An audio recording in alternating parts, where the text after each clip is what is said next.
আচ্ছা, এই জুলাই ঘোষণাপত্রের প্রসঙ্গে আমি একটু পরে আসি। একটা খবরে আমরা দেখলাম, পড়লাম যে কুমিল্লার দেবিদ্বারে আপনি সড়কের কার্পেটিং, মানে নির্মম মানের সামগ্রী ব্যবহার করা সড়কের কাজ আপনি বন্ধ করে দিয়েছেন।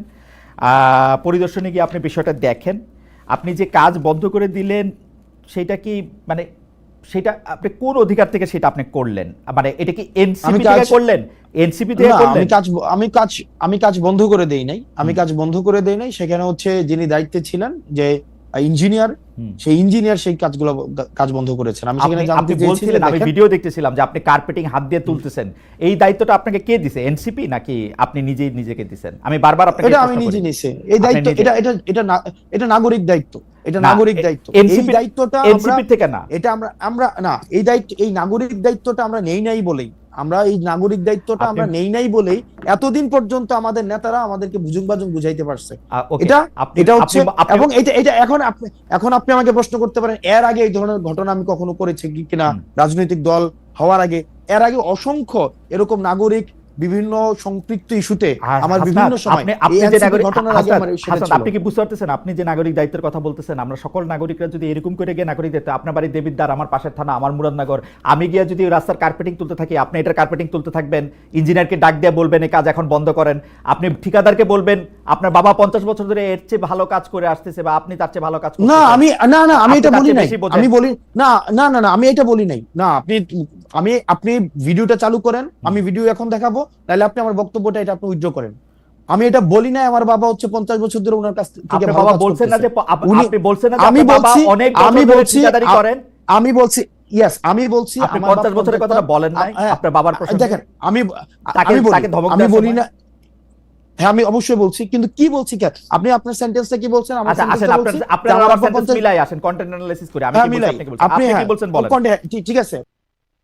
মুহিউদ্দিন, জুলাই অভ্যুত্থানের, সফল জুলাই অভ্যুত্থানের পর আরেক জুলাই এখন আমাদের দরজায় করা নাড়ছে। সেই আন্দোলনের সমন্বয়কদের রাজনৈতিক দল জাতীয় নাগরিক পার্টি এনসিপিরও 4 মাসের মতো পার হয়েছে, 4 মাসের চেয়ে একটু বেশি। তারা যে নতুন রাজনৈতিক বন্দোবস্তের কথা বলছে সেগুলি আসলে কেমন, তাদের রাজনৈতিক লক্ষ্য, নির্বাচন কমিশনে তাদের মনোনয়ন মানে মার্কা, প্রতীক নিয়ে তারা প্রতীকের আবেদন সহ তারা জমা দিয়েছে। এবার নির্বাচনে লড়বে তারা। কেমন করছে এনসিপি রাজনীতির কঠিন বাস্তবতায়, কেমন করছে এই দলটি, তা নিয়ে কথা বলার জন্য আমাদের সাথে রয়েছেন জাতীয় নাগরিক পার্টি বা এনসিপির দক্ষিণাঞ্চলের মুখ্য সংগঠক জনাব হাসনাত আবদুল্লাহ। জনাব হাসনাত আবদুল্লাহ, আপনাকে আমাদের অনুষ্ঠানে স্বাগত জানাই। আপনি আমাদেরকে সময় দিয়েছেন আপনার এই নির্বাচনকালীন ব্যস্ততার মধ্যেও, নির্বাচনকালীন বলছি আমি, দল গোছানোরও ব্যস্ততার মধ্যে আপনি আমাদের সময় দিয়েছেন, সেজন্য আমাদের কৃতজ্ঞতা এবং শুভেচ্ছা জানবেন। আপনাকেও ধন্যবাদ। আমি জনাব হাসনাত আবদুল্লাহ, আমরা অনেকগুলি বিষয় নিয়ে আজকে কথা বলতে চাই, তবে আমরা ভালো করে বুঝতে চাই আপনাকে, এনসিপিকে, নতুন রাজনৈতিক দল যেহেতু, এবং এই এরকম একটা রাজনৈতিক দল হিসেবে গড়ে উঠছে, তারা আমাদেরকে কোন বাংলাদেশের স্বপ্ন দেখাচ্ছে বা দেখাতে পারছে, সেগুলি নিয়ে আমি আসলে একটু কথা বলতে চাই।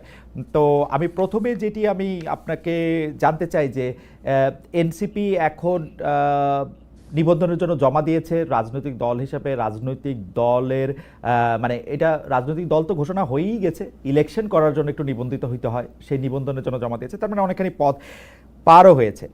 আমার প্রশ্ন হচ্ছে, এনসিপি দলটাকে যারা নেতৃত্ব দিবেন বা সারাক্ষণ যারা সামনে থাকবেন, আমি যারা পদবিতে থাকবেন, তারা কি এনসিপি থেকে বেতন নেবেন?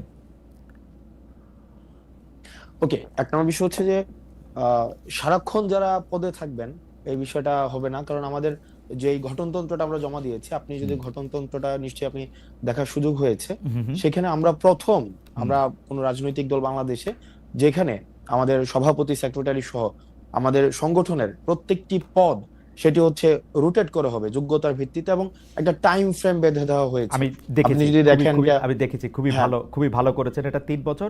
আমার প্রশ্ন হচ্ছে, প্রথম দিকে যে 5 জন নেতৃত্বে দিবেন বা 10 জন নেতৃত্বে দিবেন, তারা কি দল থেকে বেতন নেবেন কিনা 3 বছর থাকলেও? ওকে, ফাইন। তো সেটা নিয়ে আমাদের নিজেদের মধ্যে কথা হয়েছে, কারণ আপনি জানবেন যে আমাদের দেশের দীর্ঘদিনের যে রাজনৈতিক যে সংস্কৃতি রয়েছে, সেই সংস্কৃতিতে দেখা যায় যে আমাদের দেশের রাজনীতিবিদদের অর্থনৈতিক স্বচ্ছতা নিয়ে সবসময় প্রশ্ন থাকে, এবং রাজনীতিবিদদের বেশিরভাগ ক্ষেত্রে রাজনীতিবিদদের অর্থনৈতিক স্বচ্ছতা থাকে না, এবং সেটা সম্ভবও হয় না। দেখেন, আমাদের দেশে যে রাজনৈতিক কালচার, একটা রাজনীতিবিদ সারাদিন সময় দিয়ে সে নিজে আবার নতুন কিছু করবে এবং সেখান থেকে তার জীবন সংস্থান হবে, সেটা অলমোস্ট নেক্সট টু ইম্পসিবল। তো সেই জায়গা থেকে হ্যাঁ সেটা সম্ভব না। আমাদের দেশে দেখা যায় অনেক রাজনীতিবিদ একই সাথে নাকি আমরা অতীতে দেখেছি সে হচ্ছে মৎস্য চাষ করে গরুর ফার্মও রাইট। দেয়, তারপর হচ্ছে তার আইটি ফার্মও থাকে। মানে এটা কিন্তু আমরা দেখেছি, আমরা একদম আমাদের অতীত খুব নিকট অতীতে এই ধরনের আমাদের ঘটনা হয়েছে, এবং আমরা দেখেছি সারা বছর ধরে রাজনীতি করে কিন্তু বছর শেষে দেখা যায় ট্যাক্স ফাইলে হাজার কোটি টাকার মৎস্য জায়গা থেকে ইনকাম হচ্ছে। তো এই যে আমরা এক ধরনের দ্বিচারিতার একটা সংস্কৃতি, রাজনৈতিক সংস্কৃতি ছিল না, কিন্তু আমরা ক্রাউড ফান্ডিং পলিসিতে আমরা গিয়েছি, এবং সেখানে আমরা একটা বিষয় নিয়ে আলোচনা চলছে বর্তমানে। আমরা আমাদের জায়গা থেকে প্রস্তাব দিয়েছি যারা হচ্ছে একদম ফুল টাইম পলিটিক্স করছে, আপনার একটা পদ হোল্ড করে খুব স্বাভাবিকভাবেই অন্য কোনো পেশাতে ওই সময়টায় সময় দেওয়া এটা ডিফিকাল্ট। সেজন্য আমরা প্রস্তাব দিয়েছি যে যাতে করে এটাকে বেতনভুক্ত করা হয়, যেন ওই পার্টিকুলার সময়ে যিনি যে সময়টা উনি ওই পদে থাকবেন যাতে করে অন্য কিছুতে যুক্ত হতে না হয়। ওকে, তো ফুল টাইম যারা পলিটিক্স করবেন তারা আসলে বেতনভুক্ত হবেন। এটি আমরা কমিউনিস্ট পার্টিতে এর আগে দেখেছি, আমরা কমিউনিস্ট পার্টিতে এর আগে দেখেছি যে তারা ফুল টাইমার হলে তারা এরকম বেতন পাবেন। তো সেই ফুল টাইম কি আমরা প্রস্তাব যারা শুধু নেতৃত্ব দিবেন তারাই পাবেন, নাকি যারা কর্মী তারাও পাবেন? এটা কিভাবে ঠিক করা হবে? আপনারা প্রস্তাবটা কি দিয়েছেন? না, আমরা প্রস্তাবটা দিয়েছি যে আমাদের তো এটার শুধু এক লেয়ারের নেতা কর্মী থাকবে না, শুধু একটা পরিবারের নেতা কর্মী বা একটা শুধুমাত্র ওই যে পিক এন্ড চুজ, যে আমাদের দেশে যেটা হইতো যে নেতার পছন্দ যারা থাকবে তারাই হচ্ছে পদে যাবে, এটার কোনো সুযোগ নাই।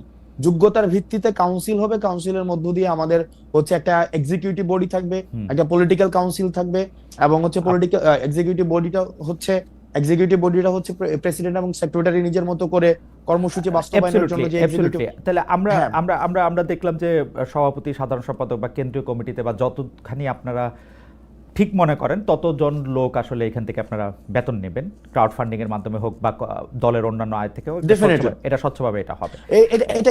এটা আমরা প্রপোজ করেছি এবং এটা আমরা দেখেন আমরা শুরু থেকে একদম এই দল গঠনের শুরু থেকে বা তারও আগে থেকে শুরু থেকেই শুধুমাত্র আমাদের দলের মধ্য থেকে না, আপনি যদি আমরা সবাই চেয়েছি। আমরা মাঝে মাঝে আপনি কিছুদিন আগে একটা জিনিস বলছিলেন যে আমাদের অর্থনৈতিক স্বচ্ছতা নিয়ে যেভাবে প্রশ্ন করা হয় অন্যদেরকে করা হয় না, আমাদেরকে নিয়ে প্রশ্ন করা হবে, এটা খুব স্বাভাবিক। কারণ আমরা কিন্তু সেটা ঠিক আছে আমরা এখন সেই জায়গা থেকে হচ্ছে আমরা এটা নিশ্চিত করতে যাচ্ছি। ওকে, থ্যাংক ইউ। তাহলে ব্যাপারটা দাঁড়াইলো হচ্ছে যে আপনারা সেটা ঠিক করবেন, প্রপোজ করেছেন, অনেক ধন্যবাদ। একটা নতুন বিষয় নিশ্চয়ই এখন, কারণ কয়েকদিন আগে আমি আরেকটি বড় দলের বিএনপির ভারপ্রাপ্ত প্রধান বা বিএনপি চেয়ারপারসনরা দল থেকে বেতন নেন কিনা সেই প্রশ্নেরও করেছিলাম। বিএনপি নেতৃবৃন্দ একরকম জবাব দিয়েছেন যে তাদের আসলে অন্য আয়ের উৎস রয়েছে, বেতনের কথা তারা বলে না। আমি কমিউনিস্ট পার্টি ছাড়া আর কারো কথা শুনি নাই। আমার এখনকার প্রশ্ন হচ্ছে যে পার্টি সদস্যরা তো এখন বেতন নিচ্ছেন না, এখন চলছেন কিভাবে? ধরেন আপনাদের আহ্বায়ক জনাব নাহিদ ইসলাম কি করে এখন দিন গুজরান করছেন? ওকে ফাইন, আমাদের পার্টি সদস্য সবাই, মানে বিষয়টা এমন না যে এখানে বেকার, সবাই বেকার, বিষয়টা এমন না। আমার নিজস্ব কর্মসংস্থান রয়েছে, আমাদের পার্টির হচ্ছে অলমোস্ট সবারই কর্মসংস্থান। যাদের নেই সেই জায়গা থেকে আমরা হচ্ছে পার্টিতে আমরা ব্যক্তিগত জায়গা থেকে আমরা ডোনেট করি। যেমন আমাদের পার্টির সদস্যদের ইনিশিয়াল 5,000 টাকা করে হচ্ছে আমরা সদস্য ফর্মের ইয়া ছিল, মানে পার্টিতে যারা মেম্বার ছিল, তারপরে মান্থলি বেসিসে হচ্ছে আমরা সেখানে ডোনেট করি। না, সেটা তো দলের জন্য, দলের যারা মানে তারপর এটা ছিল দলের যে আমরা, এটা তো দলের জন্য আপনারা ডোনেট করতেছেন, দলের নেতার জন্য কি? দলের না, দলের নেতার জন্য আমরা ডোনেট করছি না। সেই জায়গা থেকে যেমন আমার জায়গাটা, মানে আমার জায়গাটা হচ্ছে যেমন আমি আমার অর্থনৈতিক বিষয় নিয়ে আপনার সাথে না সেটা ঠিক আছে, আমি আপনার কথা জানতে চাইছি না, কারণ আপনার কথা আপনি বহুবার আপনি এই প্রশ্নের সম্মুখীন হচ্ছেন, আপনার কোচিং সেন্টারের কথা শুনেছি, আপনার অনেক কিছু শুনেছি যে পার্টিতে আপনি ছাড়াও আরো অনেক নেতা নেত্রী রয়েছেন, দলের আহ্বায়কের কথা আমি বারবার জানতে চাইছি, কারণ হচ্ছে আমার অসংখ্য কলিগস রয়েছে। দেখেন আমাদের অসংখ্য কলিগস রয়েছে যারা নিজ নিজ জায়গায় প্রতিষ্ঠিত। আপনি তাসনিম জারাকে দেখবেন, তারপরে হচ্ছে খালিদ সাইফুল্লাহ ভাই আছে, এতেশাম ভাই আছে, তাসনুবা জাবিন আপা আছে, ডাক্তার। দেখেন আমি প্রফেশনালি যদি আলাদা করি, এই পার্টিতে হচ্ছে ডাক্তার রয়েছে, অ্যাবসলিউটলি আমার এতে কোনো আপত্তি নাই, কিন্তু যাদের নাই, যারা চাকরি করেন না, চাকরির জন্য আন্দোলন করতেছিলেন, এখন আইসা মানে জাতির প্রয়োজনে, সময়ের প্রয়োজনে যারা নেতৃত্ব দিচ্ছেন একটি দলকে বা অন্য দায়িত্ব পালন করছেন, তারা কি করছেন সেটি আমি জানতে চাইছি। তাদের ক্ষেত্রে দল থেকে সাহায্য করা হচ্ছে কিনা বা টাকা দেওয়া হচ্ছে? একটা জিনিস দেখেন, সাংগঠনিক খরচের দায় দল নেয়, হ্যাঁ একটা রাজনীতিবিদ সাংগঠনিক যে খরচটা করবে সেটা তো আপনার দল থেকে সেটা ব্যয়ভার বহন করা হয়। হুম আমি কোথাও জায়গায় সফরে গেলাম, কোন হুম একটা মিটিং অ্যারেঞ্জ করলাম, কোন হুম একটা কর্মসূচি বাস্তবায়ন করলাম, এটা আমার অ্যাবসলিউটলি দল দিবে। সে বেকার হোক, সে কিছু অ্যাবসলিউটলি করুক আর না করে, এটা কিন্তু অ্যাবসলিউটলি দল দিচ্ছে। অ্যাবসলিউটলি এখন তার ব্যক্তি পরিসরের খরচ সেটা সে কিভাবে সংস্থান করে, সেটা তার বাবা দিচ্ছে নাকি সে নিজে করছে, বা তার পারিবারিক সেই ধরনের সংস্থান রয়েছে কিনা, সেটা ব্যক্তি জানবেন। আমার মনে হয় যে আপনাদের দলের যে আহ্বায়ক আছেন, যে সদস্য সচিব আছেন, তারা কি করে আসলে মানে তারা তো দুইজনই তারা প্রায় চাকরি শুরু করেন নাই, ছাত্র ছিলেন, তেমন ব্যবসার সাথে যুক্ত ছিলেন না, আমরা জানি। তারা কি করছেন এটি যদি সামনে আসতো, আমাদের তরুণরা এক ধরনের হ্যাঁ, সেটা সেটা নিয়ে ভিন্ন, সেটা নিয়ে কথা হতে পারে, কিন্তু আমাদের সাংগঠনিক যে খরচ, আমাদের আমি আহ্বায়ক সাংগঠনিক খরচের কথা আমি জানতে চাইছি না, আমি আমি জানতে চাইছি যে রাজনীতি করার ক্ষেত্রে নতুন রাজনৈতিক দলের নেতৃবৃন্দ আসলে কিভাবে কার বাসার বাজার কিভাবে হয়, হ্যাঁ কার বাসার বাজার কিভাবে হয়। ওনারা তো একদম যে ওনারা সিঙ্গেল সবকিছু ডিল করে বিষয়টা এমন না। ওনাদের ফ্যামিলি সদস্য রয়েছে, ওনাদের পরিবারের সদস্য ওকে রয়েছে, নিশ্চয়ই সেটা ওনারা ভালো বলতে আচ্ছা পারবেন। ঠিক আছে। আপনি আপনাদের পার্টিতে পূর্ণাঙ্গ কমিটি বলতে আমরা যেটা বুঝি, সভাপতি, সাধারণ সম্পাদক, যার কথা বলেছেন, সেটি কবে আসবে? আপনারা কি এই জায়গাগুলি ফাঁকা রাখছেন উপদেষ্টা মাহফুজ এবং উপদেষ্টা আসিফ ফিরে যেন আসলে সেটি হয়, সেটির জন্য? না এখনো কেন আহ্বায়ক কমিটি? না সেই না না, আপনি উপদেষ্টা মাহফুজ, উপদেষ্টা হচ্ছে আসিফ, হুম হুম উনারা যে আমাদের পার্টিতে আসবে বা আদৌ রাজনীতি করবে কি করবে না সেই সিদ্ধান্ত উনাদের। হুম। এমনও তো হতে পারে ওনারা অন্য রাজনৈতিক দলে যেতে পারেন, এটা উনাদের সিদ্ধান্ত, যে উনাদের মতো করে আসলে এটা হবে। আমরা কি কোনো কাজ, এটা এক ধরনের রং পারসেপশন, এটা সম্পূর্ণ রং পারসেপশন। মানে এবং আমি আপনাকে রং এটা কেন? মানে রং উনারা তো পারসেপশন। উনারা তো আপনাদেরই মানে ভাই, বন্ধু, সহযোদ্ধা, সহনাগরিক। উনারা কি আমি জিজ্ঞেস করতে চাই, ওনারা কি এনসিপির প্রতিনিধিত্ব করছে সরকারে? আমার কাছে এনসিপির তো তখন জন্ম হয় নাই যখন তারা সরকারে গেছিলেন। হ্যাঁ, আমার কাছে মনে হয় উনাদের তো প্রতিনিধিত্ব এনসিপি গণঅভ্যুত্থানের করতেছে, এটা একটা, আমার কাছে মনে হয় উনারা আর আপনারা একই লোক। কেমনে মনে হয় এটা? কারণ মানে সকল কেমনে মনে হয় কথায়, সকল আচরণে, ওনারা- সকল কথায়, সকল আচরণে আপনারা সরকারকে ডিফেন্ড করেন। সরকারের যতটুকু অংশ, দুই উপদেষ্টা, ছাত্র উপদেষ্টা আপনাদের আছেন, তাদেরকে ডিফেন্ড করেন, তারা আপনাদেরকে ডিফেন্ড না, করেন। আমরা কেমনে সরকারকে, না আমরা না সরকারকে আপনারা defend সরকারের করি, যতটুকু, সরকারকে হ্যাঁ আপনারা না, সরকারের সমালোচনা না করেন না, যতটুকু, আপনারা দেখেন, হ্যাঁ সরকার যতটুকু যতটুকু যতটুকু হচ্ছে উপদেষ্টা দুজনকে বাদ দিয়ে আপনারা সমালোচনা করেন সরকারকে। না, উপদেষ্টা দুজনকে বাদ দিয়ে কিভাবে, তারা ছাত্র। দেখেন, বেশিরভাগ ক্ষেত্রে আমার, তারপর হচ্ছে দুইজন উপদেষ্টা বা আমাদের পার্টির আর দুইজন উপদেষ্টার কথা যদি কোনো ক্ষেত্রে মিলে, তো সেক্ষেত্রে খুব স্বাভাবিক না বিষয়টা, কারণ আমরা তো ছাত্র প্রতিনিধি হিসেবে ওনারা সেখানে গিয়েছিলেন। এখন স্বাভাবিকভাবে মেলে এই না, মিলে যাওয়ার স্বাভাবিকভাবে মানেই মেলে না। না। হ্যাঁ, স্বাভাবিকভাবে মেলে না। আমরা দেখেন, আমরা তিনজন ছাত্র উপদেষ্টা আপনি পেয়েছিলাম। স্পেসিফিক বলেন, আমরা হ্যাঁ আপনি আমি একটু স্পেসিফিক বলি, স্পেসিফিক বলেন। স্পেসিফিক বলি। আমরা হ্যাঁ, স্পেসিফিক বলেন। হ্যাঁ। তিনজন ছাত্র উপদেষ্টা পেয়েছিলাম। একজন ছাত্র উপদেষ্টা এসে এই দলের আহ্বায়ক হয়েছেন, দুই ছাত্র উপদেষ্টা আলাদা রয়েছেন। এই দুই ছাত্র উপদেষ্টা যখন কোনো সরকারি কাজে সম্পৃক্ত হন, রাষ্ট্রীয় কোনো যখন সিদ্ধান্ত নেন, আমরা দেখা যায় এনসিপি একই সূত্রে কথা বলে। যেমন ধরা যাক দক্ষিণ ঢাকা নিয়ে মেয়র কে হবেন, ইশাক হবেন নাকি অন্য কেউ হবেন, সেটাতে উপদেষ্টা আসিফ এবং এনসিপির কথা পুরোপুরি মিলে যায়। স্পেসিফিক যদি আরো উদাহরণ চান, তাহলে আমি এইরকম বলতে পারি যে কোনো একটা জায়গায় গিয়ে দেখেন, উপদেষ্টা উপদেষ্টা আসিফ যদি হ্যাঁ। একটা সঠিক পজিশন নেন, একটা রাইট পজিশন নেয় কোন একটা বিষয়ে, হ্যাঁ যে কোনো উপদেষ্টা, তো সেক্ষেত্রে এই পজিশনটাকে যদি আমরা এটাকে আবার acknowledge অ্যাবসলিউটলি করি, তো সেক্ষেত্রে সেটা প্রবলেম অ্যাবসলিউটলি কি? না না অ্যাবসলিউটলি, কিন্তু কিন্তু বিষয়টা হচ্ছে, কোন রং পজিশন যদি নেয়, সেটাকে ব্লাইন্ডলি যদি কখনো এটাকে এন্ডোর্স করতাম, তাহলে সেই বিষয়টা হচ্ছে আপনি বলতে পারতেন যে আমরা হচ্ছে ওনারা আমাদের প্রতিনিধিত্ব করছে। এই পর্যন্ত রাইট এই পজিশন, পর্যন্ত দুইজন উপদেষ্টা যে কোনো সবগুলি রাইট পজিশন নিয়েছেন। না না, যে সবগুলো রাইট পজিশন নিয়েছে, মানে আপনি আপনি স্পেসিফিক বলেন। না না আমি স্পেসিফিক বলবো না, এবার আপনি স্পেসিফিক বলেন আব্দুল্লাহ, আপনি এবার স্পেসিফিক বলেন। না সবগুলো তো রাইট। এইবার আপনি বলেন যে সবগুলো রাইট নেয় নাই।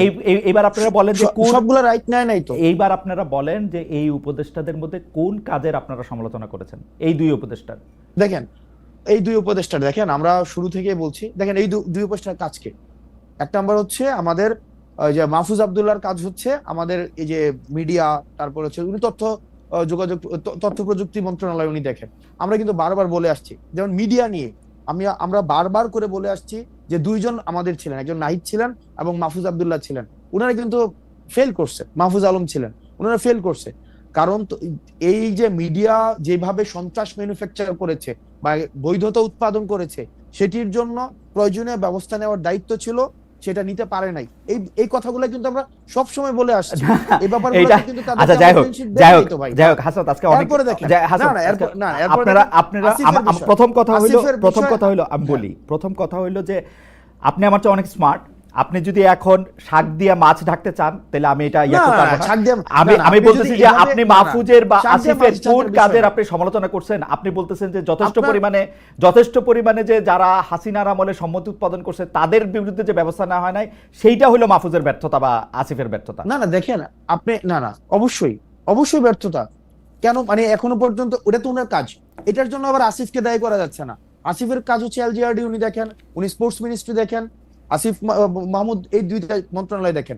এখন এই দুইটা মন্ত্রণালয়ের আপনি বলেন না যে কোন কোন বিষয়গুলা আপনি বলেন। আমি যে এই ইশাকের কথা decisionটা- বললাম, মেয়র ইশাকের হ্যাঁ। ক্ষেত্রে আসিফের অবস্থান এবং সেই জনাব আসিফ নজরুল দেখেন বিদেশে আসিফকে আমরা কি দেখেন আমি কি একজন আমরা কি প্রশাসক আসিফকে কোনোভাবে উত্তর ঢাকায় প্রশাসক নিয়োগের ক্ষেত্রে আসিফের গাজোয়ারি অবস্থান আপনারা কোনোদিন প্রতিবাদ করেন না। এটা অন্য কোনো উপদেষ্টা হলে অন্য কোনো সরকার হলে মানে কি জুয়ারি অবস্থা, গাজোয়ারি অবস্থান, গায়ের জোরে নেওয়া মানে অবস্থান। হ্যাঁ গায়ের জোরে কি করছে, মানে কি করছে? উত্তর ঢাকায় প্রশাসক নিয়োগ দিছে, দক্ষিণ ঢাকায় ইশাককে ইয়াতে দেন নাই, শপথ নিতে দেন নাই। আমি আমি আমি যত না শপথ নিতে দেন, এটা একটা সাবজুডিস ম্যাটার ছিল যে না, কোনো সাবজুডিস ম্যাটার ছিল না, হাইকোর্ট থেকে সেটা সেটেল ম্যাটার ছিল। সেক্ষেত্রে উনি বলছেন যে উনি আইন উপদেষ্টার জন্য ওয়েট করতেছেন, যদিও খুব ভালোভাবে জানতেন যে আইন উপদেষ্টা আছেন হচ্ছে এখন সাউথ আফ্রিকা, এবং আইন উপদেষ্টা আসার পরে বলছেন যে সময় পার হয়ে গেছে। এখন দেখেন না সময় পার হয়ে গেছে। এখন যে সেক্ষেত্রে যে মন্ত্রণালয়ের দায়িত্ব ছিলেন, এই মন্ত্রণালয়ের এটা বিষয় বা এটা হচ্ছে হাইকোর্টের বিষয়, তো হাইকোর্টের বিষয় হাইকোর্টের ম্যাটারটা সেটেল ছিল। এখন আসিফ মহোদয় চেক ইট ব্যাক আব্দুল্লাহ, হাইকোর্টের আসিফ মহোদয় তার অনুযায়ী আপনার এলজিআরডি তে উনি যেই ডিসিশন নেওয়া প্রয়োজন উনি এই ডিসিশন নিয়েছে। এটার যদি আপনার কোনো ধরনের আমার প্রশ্ন এটা না, আমার প্রশ্ন এটা না জনাব আব্দুল্লাহ, এইটা আমার প্রশ্নই না। আমার প্রশ্ন হচ্ছে যে আপনারা যৌক্তিকভাবে উনাদের কাজের কোনো প্রতিবাদ করছেন কিনা? আমার উত্তর, আমার ফাইন্ডিংস হচ্ছে না, আপনারা করেন নাই। আমরা বিকজ করেন নাই, কারণ হচ্ছে যে আপনারা তাদের বন্ধু আমরা হচ্ছে এবং এনসিপির জন্য তারা জায়গা খালি রাখতেছে। দেখেন উনারা জুলাই গণ অভ্যুত্থানের প্রতিনিধি হিসেবে সেখানে গিয়েছে, ওনারা এনসিপির কোনো প্রতিনিধি হিসেবে সেখানে যায় নাই। এনসিপি তো জন্ম হয় নাই, প্রতিনিধি হিসেবে যাবে কেন? না তাহলে অথবা কি বা আমাদের কোনো প্রতিনিধি হিসেবে সেখানে যায় নাই যে তাদের সাথে আমাদের বন্ধুত্বের সম্পর্ক, এক নম্বর বিষয়। দুই নম্বর বিষয় যেভাবে বলা হচ্ছে যে তাদের জন্য জায়গা খালি করে রাখা হইতেছে, এটা কমপ্লিটলি একটা ভুল ধারণা। ঠিক আছে, আমরা আমাদের সংগঠন আমাদের নিজেদের মতো করে আগাচ্ছি, এবং এটা হচ্ছে আমরা আমাদের নিজেদের মতো করে যখন হচ্ছে আমাদের কিছুদিন আগে হচ্ছে আমাদের গঠনতন্ত্র আমরা জমা দিয়েছি, কিছুদিন আগে হচ্ছে আমাদের রেজিস্ট্রেশনের বিষয় জমা দিয়েছি, আবার আমরা যখন হচ্ছে কাউন্সিল করে সেক্ষেত্রে আমাদের পূর্ণাঙ্গ হচ্ছে আমরা কমিটি দিব। সেই ক্ষেত্রে এটা কে আসছে কে গেছে কে আসবে না এই সংগঠনে কি ইনক্লুড হবে? ওকে, কাউন্সিলটা কি আপনাদের অতি শীঘ্রই করার কোনো ইচ্ছা আছে, না কাউন্সিলটা আপনারা পরে করবেন? এটার ব্যাপারে কি সিদ্ধান্ত আছে? কাউন্সিল আপনারা কবে করবেন, মানে আমরা ইতিমধ্যে হচ্ছে রেজিস্ট্রেশনের বিষয়টা নিয়ে আমরা এতদিন কাজ করেছিলাম, আপনি জানেন জাস্ট 2 দিন আগে আমরা রেজিস্ট্রেশনের বিষয়টা সম্পন্ন করেছি। এখন অন্যান্য যে ফরওয়ার্ডিং যে বিষয়গুলো নিয়ে আছে সেগুলো নিয়ে আমরা আলোচনা করব। ওকে, তারপরে আমাদের কোনো এক্সিকিউটিভ মিটিং হয়নি। আপনি মানে কাউন্সিলটা কবে হবে সেই ব্যাপারে আপনাদের এখন এক্সিকিউটিভ মিটিং হওয়ার পরে তারপর আপনারা সিদ্ধান্ত নেন, ফের না?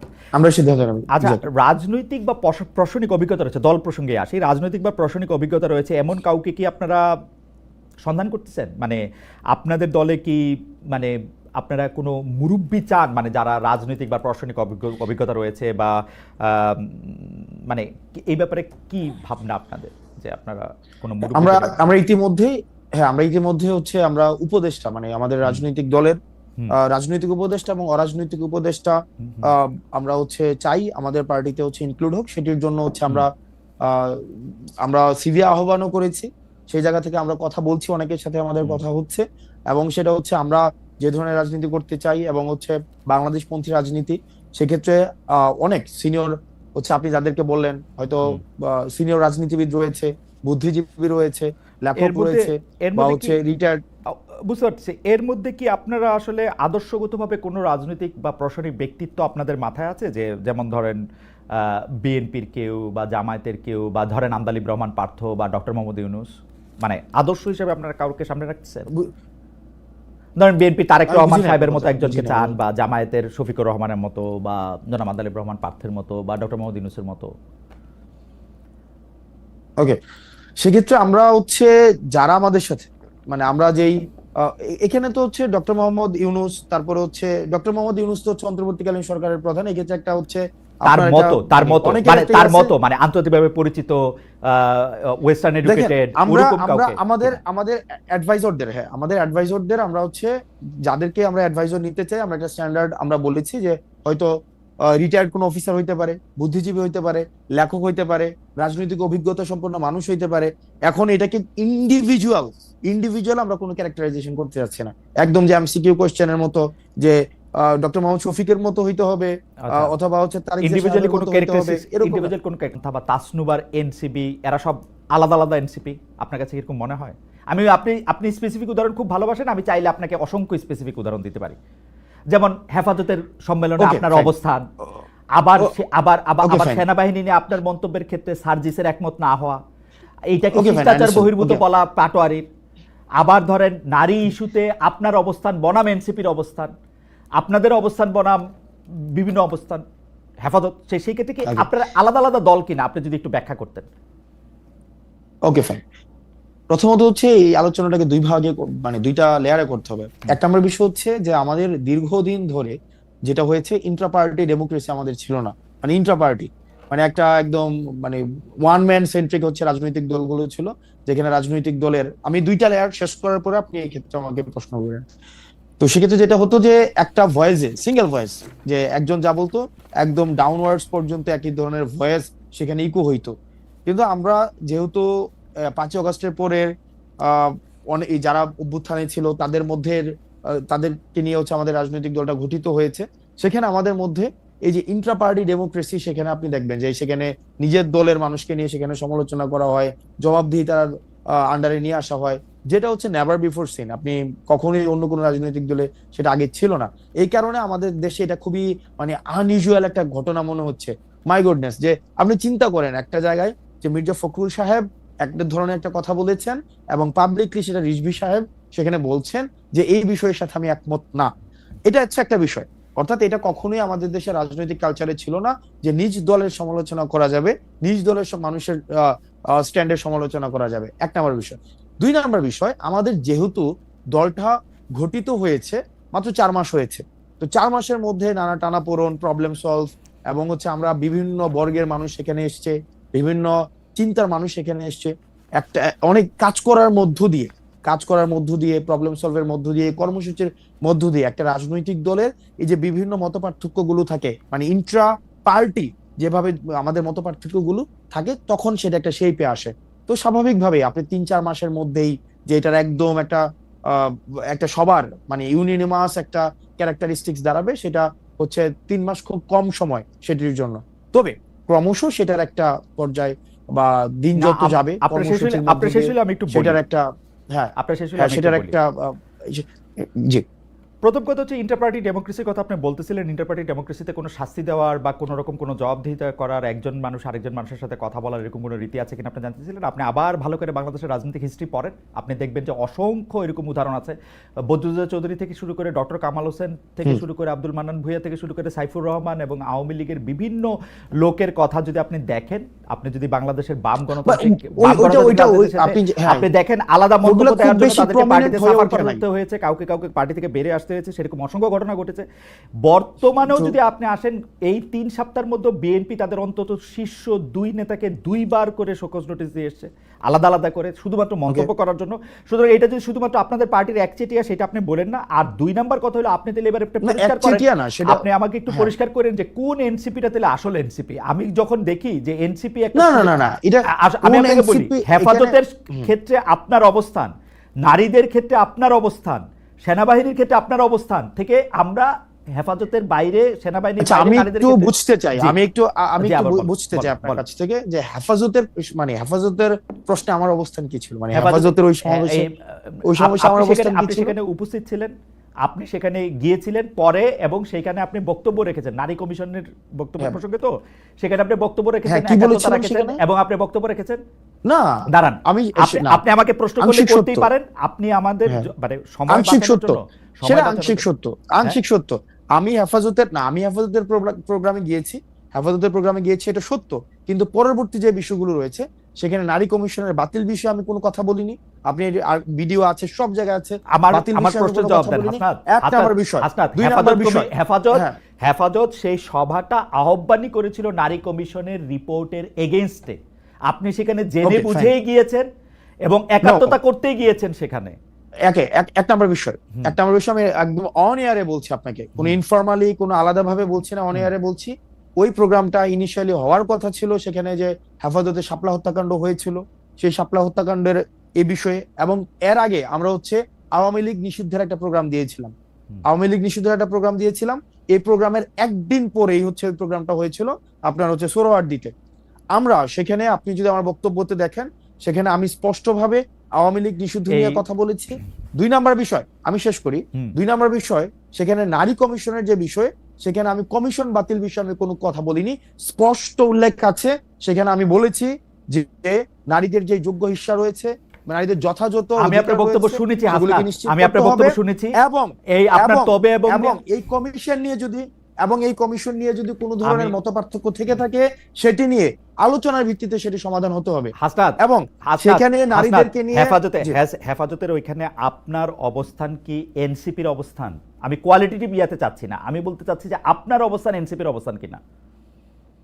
আমাদের এনসিপি নারী কমিশনের বিষয়ে এই অবস্থানটাই ছিল। আমি যে অবস্থানটা, যেই কথাটা সেখানে আমরা আমরা বলেছি, কারণ আমরা বলেছিলাম আপনার নারী কমিশন আপনার যে হেফাজতের যে সেই জায়গায় প্রস্তাবগুলো দিয়েছে, অংশগ্রহণ করাটা এনসিপির অংশগ্রহণ করা কিনা। দেখেন সেখানে যে প্রস্তাবগুলো দিয়েছে, আমি আসছি যেখানে, সেখানে যে প্রস্তাব, আমি যে কথাটা বলেছি, আমার এনসিপির নারী কমিশনের বিষয়ে ঠিক সেই ধরনের অবস্থানটা ছিল। যে কি, যে আমাদের যে প্রস্তাবনাগুলো দিয়েছিল, সেই প্রস্তাবনার কিছু কিছু জায়গায় আমরা সংশোধনের প্রস্তাব দিয়েছিলাম, যে সংশোধনের মধ্য দিয়ে এই নারী কমিশনের এই বিষয়গুলো হচ্ছে ফরওয়ার্ড করা হোক। এক নম্বর বিষয়। দুই নম্বর বিষয় হচ্ছে ওখানের উপস্থিতির যে বিষয়টি, সেটি হচ্ছে যে তখন সব রাজনৈতিক দলের, আমাদের হেফাজতের যিনি যারা আছেন, সব রাজনৈতিক দলকেই তারা হচ্ছে দাওয়াত দিয়েছিল। সেই দাওয়াতের অংশ হিসেবে এনসিপির প্রতিনিধি হিসেবে আমি সেখানে গিয়েছিলাম। আমি অবশ্য এনসিপির এই বিষয়ে দেওয়া পরের প্রেস রিলিজে, পরে তাদের বক্তব্যে, তাদের নেতাদের কথায় কখনো আমি এটা প্রমাণ পাই নাই যে আপনি এনসিপির প্রতিনিধিত্ব করতে সেখানে গিয়েছিলেন। আমি বরং উল্টোটা শুনেছি। দেখেন, আমি বরং উল্টোটা শুনেছি, ওইখানে শুনেছি হাসনাত আব্দুল্লাহ সেখানে গিয়েছেন নিজের ক্যাপাসিটিতে। না, নিজের ক্যাপাসিটি, দেখেন বিষয়টা হচ্ছে যে আমরা প্রথম দিন একটা প্রোগ্রাম ছিল, একদম ওই দিনের আগের দিন একটা প্রোগ্রাম ছিল আওয়ামী লীগ নিষিদ্ধের বিষয়ে, এবং আওয়ামী লীগ নিষিদ্ধের বিষয়ে যারা যারা যারা যারা একমত ছিল, সেই জায়গা থেকে আমাদেরকে, মানে হেফাজতে ইসলাম পাঁচই, এটা খুব সম্ভবত প্রোগ্রামটা ছিল মার্চ মাসে। প্রোগ্রামটা হচ্ছে মার্চ হ্যাঁ, মাসে ছিল না প্রোগ্রামটা? হ্যাঁ, মারতে ছিল। মার্চে ছিল হুম, প্রোগ্রামটা। হুম। তো তখন হচ্ছে ওই যে শাপলা হত্যাকাণ্ড নিয়ে হচ্ছে সে প্রোগ্রামটা হওয়ার কথা ছিল, এবং সেই জায়গায় হচ্ছে আমি গিয়েছিলাম, এবং এটা হচ্ছে আমার পার্টি থেকে আমি গিয়েছিলাম। যাই হোক, এইটা আপনি নিশ্চয়ই পরে আবার ভেবে দেখবেন যখন আপনার নিজের এবং রাজনৈতিক দেখেন, রাজনৈতিক ক্যারিয়ারে যখন আপনি পিছনের দিকে আরেকটা বিষয়, তাকাবেন তখন খালিদ আপনি ভাই, ভেবে দেখবেন না না খালিদ ভাই, যে না না খালিদ ভাই আপনি একটা বিষয়, খালিদ বলেন, ভাই একটা বলেন, বিষয়। বলেন। আমরা কিন্তু একটা বিষয় যে সেখানে বলা হচ্ছে যে আমার উপস্থিতিতে সেখানে হচ্ছে নারীদেরকে নিয়ে নেতিবাচক কথা বলা হয়েছে, হুম, হুম। সেখানে হচ্ছে বাজে মন্তব্য করা হয়েছে, সেটা একদমই না। আমি যখন এখানে বক্তব্য দিয়ে আমি চলে আসি, আমি যাই সেখানে বক্তব্য দেই আওয়ামী লীগ নিষিদ্ধ এবং নারী কমিশনের যেই প্রস্তাবগুলো রয়েছে, যে প্রস্তাবগুলো আমার এনসিপি সেখানে সংশোধনের প্রস্তাব দিয়েছে, সেটার যদি বিবেচনা করার সুযোগ থাকে, আমি সেখানে এটা বলেছি, দেন চলে আসছি। এর পরবর্তীতে আমার অনুপস্থিতিতে, হয়তো আমার অনুপস্থিতি হয়তো ওকে, না, আমার অনুপস্থিতি সেখানে নেতিবাচক কথা বলা হয়েছে, যেটির আবার আমার পার্টি থেকে সেখানে হচ্ছে সেটি নিন্দা জানানো হয়েছে। ওকে, ফেয়ার এনাফ। আমি সেনাবাহিনী নিয়ে একটু আপনার দৃষ্টি আকর্ষণ করতে চাই যে আপনি আপনি আপনি সেনাপ্রধানকে নিয়ে বলেছিলেন যে আওয়ামী লীগ পুনর্বাসনে আপনাকে সেনাপ্রধানের প্রস্তাব দেওয়া হয়েছে।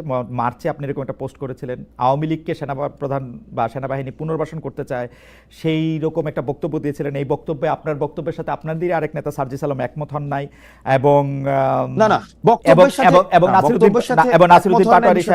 নাসিরুদ্দিন পাটোয়ারি সাহেব, সিলেটে এক অনুষ্ঠানে বক্তৃতা আপনার এই বক্তব্যকে শিষ্টাচার বহির্ভূত বলেছিলেন।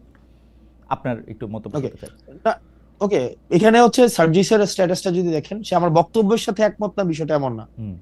বিষয়টা হচ্ছে সে বলেছে যে আপনি টোন, সেটিং, মুড, অ্যাটিটিউড, একটা বক্তব্যের মধ্যেই জিনিসগুলো থাকে, টোন থাকে, ওই বক্তব্যের সেটিং, ওই বক্তব্যের মুড, ওই বক্তব্যের অ্যাটিটিউডটা কেমন হয়, ওইটা সার্জিস যেটা বলেছে সেটা হচ্ছে যে আমি যেটাকে বলেছি যে আমাদেরকে এক ধরনের রুড ভাবে বলা হয়েছে, সার্জিস সেটাকে টোন ডাউন করেছে। সার্জিস যেটা বলেছে যে আমার কাছে যেটা রুড মনে হয়েছে, ওর কাছে সেটা হয়তো রুড মনে হয়নি।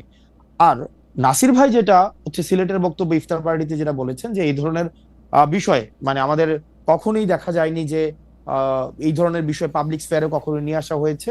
এই পাবলিক স্ফেয়ারে নিয়ে আসাটা উনি বলেছেন শিষ্টাচার বহির্ভূত। আম, আপনার সাথে কি সে সময় উপদেষ্টা আসিফ যুক্তি করে ওই প্রায় একই সময় যে উনি এই কথাটা বলেছিলেন যে সেনাপ্রধান বুকে পাথর বেঁধে ডক্টর ইউনূসকে মেনে নিয়েছিলেন, সেটা কি আপনার সাথে যুক্তি বুদ্ধি করে তারপরে মানে আপনারা দুজন একই জায়গায় ছিলেন আর কি? না, আমরা দুজন তো একই জায়গায় কেন থাকবো? না, একই এটা জায়গায় যুক্তি মানে করা হয়নি। আমি একই বক্তব্যের একই সেম জায়গায় আর কি। পেজ, আই একই আন্ডারস্ট্যান্ড, বক্তব্যের, সেম হ্যাঁ, পেজ, ইয়েস, হ্যাঁ। হ্যাঁ হ্যাঁ সেম পেজে আমরা যুক্তি করে সেখানে ছিলাম, বিষয়টা এমন না। আমি যখন প্রকাশ করি পরবর্তীতে আমি দেখেছি যে আসিফ সেখানে তার অভিজ্ঞতা যেটা সরকার গঠনের সময় সেনাপ্রধানকে নিয়ে যে তার অভিজ্ঞতা সেটাকে প্রকাশ করেছে। জনাব ভিতরে যে নারীদের প্রতি সহিংসতা হয়েছে তার প্রেক্ষিতে আপনারা কোনো প্রোগ্রাম নিয়েছেন? আপনি আপনি আমাদের দলের বিরুদ্ধে মানে দলের internal ভিতরে নারীদের কিছুদিন আগে আপনি বিরুদ্ধে কোন বিভিন্ন ঘটনা সহিংসতা হয়েছে, আমি কিন্তু একদম আপনি স্পেসিফিকলি বলতে শোনেন, পারি যে দেখেন, যে দেখেন, ধরেন হ্যাঁ ধরেন স্পেসিফিক ঘটনাটা ধরেন নুসরাত তাবাসসুম বা মানে রুমিন ফারানা, সৈয়দা রেজওয়ানা হাসান, তাসনিম জারা, উমারমা ফাতেমা, তাজনুবা জাবিন, অর্পিতা শেমা দেব, তাদের সবার বিরুদ্ধেই কিন্তু নানা ধরনের সহিংসতা বা আমরা যেটাকে বলি হচ্ছে যে একটা বিঞ্জ ক্যাম্পেইন মিডিয়া হয়েছে। ট্রায়াল, হ্যাঁ, হ্যাঁ বিঞ্জ of course, ক্যাম্পেইন হয়েছে। তো সেই ক্ষেত্রে কি আপনার কোনো অবস্থান of course, of course, কেন আমরা অবশ্যই আমরা অবস্থান নিয়েছি সেক্ষেত্রে, আপনারা অবশ্যই অবস্থান নিয়েছি। এবং যে কোনো আমরা নারী সহিংসতা এটা তো সিলেক্টিভ কোনো ধরনের মানে যে আমি এই প্রবলেমের সময় দাঁড়াবো ওই প্রবলেমে দাঁড়াবো দাঁড়িয়েছে, ব্যাপারটা এমন না। নারী দাঁড়িয়েছে। সহিংসতার মধ্যে অবশ্যই সেখানে অবশ্যই হ্যাঁ নারীদের ক্ষেত্রে মানে মানে তার মানে কি, তার মানে কি আপনি বলতে যাচ্ছেন যে সেক্ষেত্রে মানে আমরা আমি বলতে আমরা চাচ্ছি মানে না, আমি জানতে যেমন চাচ্ছি বিশেষ করে না না না না বিশেষ করে আপনি আমার নামটা উচ্চারণ করেছেন সেক্ষেত্রে কি মানে নারী সহিংসতাকে আমি প্রমোট করছি কোনোভাবে, মানে আপনি নারী কি কোনোভাবে সহিংসতা বর্গীয়করণ প্রমোট করার করছি চেষ্টা আমি সেটা করছেন? বলি নাই, আমি বলেছি না না যে তার মানে কি আপনি আপনি silent, অন্য মানে ঘটনায় তার মানে যেরকম select- প্রতিবাদ করেন নারীর প্রতি সহিংসতায় কি আপনি সেই একইভাবে প্রতিবাদ না করেছেন কিনা? ডেফিনেটলি করেছেন? ডেফিনেটলি এটা তো থ্যাংক ইউ, সিলেক্টিভ না, থ্যাংক ইউ। সিলেক্টিভ প্রতিবাদের তো কোনো বিষয় না ওকে, ভাই, আপনি যে সিলেক্টিভ, সিলেক্টিভ প্রতিবাদ ওকে না না, এটা ব্যাপারটা selective সিলেক্টিভ প্রতিবাদ কোনো কিনা বিষয় না। সেটাই বুঝতে চাইছি, কিন্তু আপনি যখন আবার আমাকে না, বলেন না, আপনি selective নারী প্রতিবাদ সহিংসতা না, কেন definitely প্রমোট না। করবেন, আপনি তো সেরকম ছেলেই না। আমি যে জায়গার মধ্যে আসতে চাইতেছি সেটা হচ্ছে যে আপনাদের বহুল আকাঙ্ক্ষিত না জুলাই, খালিদ ভাই মানে আমি না খালিদ ভাই একটু লাস্ট সেন্টেন্সটা আমি বুঝি নাই, লাস্ট সেন্টেন্সটা আপনি মানে আপনি এরকম পপ করলেন আপনি আমাকে। আপনি এরকম কোনো ছেলেই না না যে আপনি আমার এরকম আপনি কোনো পোক ছেলেই না যে করছেন নারীর আমাকে। প্রতি নারীর না, প্রতি না এটাকে না এটা খুঁচা দিছেন আপনি আমাকে যে আমি না না এমন সেটা আপনি ছেলেই না, পারসিভ মানে করছেন, তাহলে কি আমি কথা ফেরত নিব? না এটা পারসিভ না, না, এটা পারসিভ না, এটা না না না এটা হচ্ছে অ্যাবসলিউটলি দর্শকই বুঝবে। এটা অ্যাবসলিউটলি তো এক ট্রাস্ট ইউ ধরনের মি, ট্রাস্ট ইউ মানে মি, আমরা intentionally একটা আপনাকে হচ্ছে আপনি যেরকম পোক জানি, করলেন আমরা আপনাকে যেরকম জানি আপনি too serious a person to do such things. আপনি যেটা বলতেছিলেন সেটা আপনি এরকম লোকই না, সেইটা বলতে না, গিয়ে আপনি ছেলে তো বলছি সেটা ভুল আমাকে- বলছি, সেরকম লোকই না, না আপনি বলি, আমাকে সেরকম মানুষই না বলি, তাহলে ভালো, ঠিক আছে? সেরকম মানুষই না বা না, লোকই না বলি। এটা অনেকে এরকম না, এটা অনেকে দেখেন আমাদের একটা বিষয় কি মানে আমরা বুঝতে পারি, ইভেন আমি এখন বেশি বুঝতে পারি, আমি এখন এই বিষয়গুলো বেশি বুঝতে পারি কারণ লাস্ট 9 মাসে আমরা যেসব এক্সপিরিয়েন্সের মধ্যে দিয়ে গিয়েছি, দেখেন আমার বয়স আপনার মেয়ের বয়সের তুলনায় হয়তো 2-4 বছরের বেশি হইতে পারি এবং আপনার না বয়স আমার তো অন্তত বছরে 2 বাড়ে না গুণ। হাসনাত, আমি- আপনার আমি- বয়স আমি- অন্য না, না, কোনো না, অন্যভাবে আমি বলি। অনেক বেশি বাড়ছে, আপনি প্রত্যেকবারই আমি আইসা তো শেষ আমাকে করি, নতুন আমি- নতুন আমি- নতুন নতুন জিনিস আমি শিখান, শেষ করি আমি ভাই, একটা সাধারণ কথা খালিদ ভাই। বললাম সেটাকে আপনি খোঁচা না হিসেবে খালিদ নিতেছেন। ভাই, না খালিদ ভাই শোনেন, আমি জাস্ট একটু মানে আমি আপনার সাথে কথা বলতে পারছি, দেখেন একটা বিষয় রাইট, আমরা লাস্ট 9 মাসে দেখেছি যে আমরা জাতিগতভাবে আমরা মানে মানে একটা ট্রমাটাইজড, মানে এত পরিমাণ লাস্ট 15-16-20 বছরে আমরা এখনো পর্যন্ত যে একটা যে মানে সার্বজনীন প্রতিবাদের যেই আইডিয়াটা সেটা তুলে ধরতে পারি নাই। এটার আওয়ামী লীগীকরণ হয়েছে, এটার বিএনপিকীকরণ হয়েছে, এটাকে আবার এখন এনসিপিকীকরণ করার চেষ্টা করা হইতেছে যে আমরা সিলেক্টিভ ভাবে হচ্ছে এটা করব, আমরা সার্বজনীন আমাদের হচ্ছে কোন ধরনের ক্যারেক্টারিস্টিক্স দাঁড় করাইতে পারি নাই, জাতিগত ক্যারেক্টারিস্টিক্স দাঁড় করাইতে পারি নাই, ভাষাগত পারি নাই, সভ্যতাগত পারি নাই, সমস্যাগত ক্যারেক্টারিস্টিক্সও আমরা হচ্ছে সার্বজনীন করতে পারি নাই, প্রত্যেকটাই হচ্ছে বর্গীয়করণ করা আপনি হয়েছে। প্রসঙ্গে তো আসেন, যেটা আমরা প্রসঙ্গে আসেন হাসনাত। হ্যাঁ সেটা আমরা বুঝতে পারি ভাই। হ্যাঁ ওকে, আপনাদের বহুল আকাঙ্ক্ষিত, আচ্ছা এই জুলাই ঘোষণাপত্র প্রসঙ্গে আমি একটু পরে আসি। একটা খবরে আমরা দেখলাম, পড়লাম যে কুমিল্লার দেবিদ্বারে আপনি সড়কের কার্পেটিং মানে নির্মম মানের সামগ্রী ব্যবহার করা সড়কের কাজ আপনি বন্ধ করে দিয়েছেন। পরিদর্শনে গিয়ে আপনি বিষয়টা দেখেন, আপনি যে কাজ বন্ধ করে দিলেন সেটা কি মানে সেটা আপনি কোন অধিকার থেকে সেটা আপনি করলেন? মানে এটা কি এনসিপি আমি থেকে কাজ করলেন? এনসিপি থেকে না করলেন? আমি কাজ বন্ধ করে দেই নাই। আমি কাজ বন্ধ করে দেই নাই। সেখানে হচ্ছে যিনি দায়িত্বে ছিলেন যে ইঞ্জিনিয়ার, হুম। সেই ইঞ্জিনিয়ার সেই কাজ বন্ধ করেছেন। আমি সেখানে আপনি জানতে আপনি চেয়েছি যে বলছিলেন, আমি দেখেন, ভিডিও দেখতেছিলাম যে আপনি কার্পেটিং হাত দিয়ে তুলতেছেন। এই দায়িত্বটা আপনাকে কে দিছে? এনসিপি নাকি আপনি নিজেই নিজেকে দিছেন? আমি বারবার আপনাকে এটা আমি প্রশ্ন নিজে করি। নিছি এই আপনি দায়িত্ব। নিজে? এটা নাগরিক দায়িত্ব। এটা না, নাগরিক দায়িত্ব। এই এনসিপি দায়িত্বটা আমরা এনসিপি থেকে না। এটা আমরা আমরা না এই দায়িত্ব, এই নাগরিক দায়িত্বটা আমরা নেই নাই বলেই, আমরা এই নাগরিক দায়িত্বটা আপনি আমরা নেই নাই বলেই এতদিন পর্যন্ত আমাদের নেতারা আমাদেরকে বুজুং বাজুং বুঝাইতে পারছে। ওকে, এটা আপনি এটা হচ্ছে, আপনি এবং এটা এখন আপনি আমাকে প্রশ্ন করতে পারেন এর আগে এই ধরনের ঘটনা আমি কখনো করেছি কিনা রাজনৈতিক দল হওয়ার আগে। এর আগে অসংখ্য এরকম নাগরিক বিভিন্ন সম্পৃক্ত ইস্যুতে আমার বিভিন্ন সময় এই NCP ঘটনার আগে আমার সেটা ছিল। আপনি কি বুঝতে পারতেছেন? আপনি যে নাগরিক দায়িত্বের কথা বলতেছেন, আমরা সকল নাগরিকরা যদি এরকম করে গিয়ে নাগরিক দায়িত্ব, আপনার বাড়ি দেবিদ্বার, আমার পাশের থানা, আমার মুরাদনগর, আমি গিয়ে যদি রাস্তার কার্পেটিং তুলতে থাকি, আপনি এটার কার্পেটিং তুলতে থাকবেন, ইঞ্জিনিয়ারকে ডাক দিয়ে বলবেন এই কাজ এখন বন্ধ করেন, আপনি ঠিকাদারকে বলবেন আপনার বাবা 50 বছর ধরে এর চেয়ে ভালো কাজ করে আসতেছে বা আপনি তার চেয়ে ভালো কাজ করতেছেন। আমি এটা বলি নাই। বেশি বোঝেন। আমি বলি না আমি এটা বলি নাই। না আপনি ভিডিওটা চালু করেন, আমি ভিডিও এখন দেখাবো, তাহলে আপনি আমার বক্তব্যটা এটা আপনি উইথড্র করেন। আমি এটা বলি না আমার বাবা হচ্ছে 50 বছর ধরে ওনার কাছ থেকে আপনার ভালো বাবা কাজ বলছেন না করতেছে। যে আপনি বলছেন না যে আমি আপনার বাবা বলছি অনেক আমি বছর ধরে বলছি ঠিকাদারি করেন? আমি বলছি ইয়েস, আমি বলছি আপনি আমার 50 বছরের কথাটা বলেন নাই আপনার বাবার প্রসঙ্গে? দেখেন আমি তাকে বলি, তাকে ধমক আমি দেওয়ার বলি সময়? না। হ্যাঁ আমি অবশ্যই বলছি, কিন্তু কি বলছি কেন আপনি আপনার সেন্টেন্সটা কি বলছেন? আমার আচ্ছা আসেন, সেন্টেন্সটা আপনার বলছি আপনার যে আমার আমার বাবা সেন্টেন্স 50 মিলাই আসেন, কন্টেন্ট অ্যানালাইসিস করে আমি হ্যাঁ কি বলছি মিলাই আপনি কি বলছেন, আপনি কি বলছেন বলেন।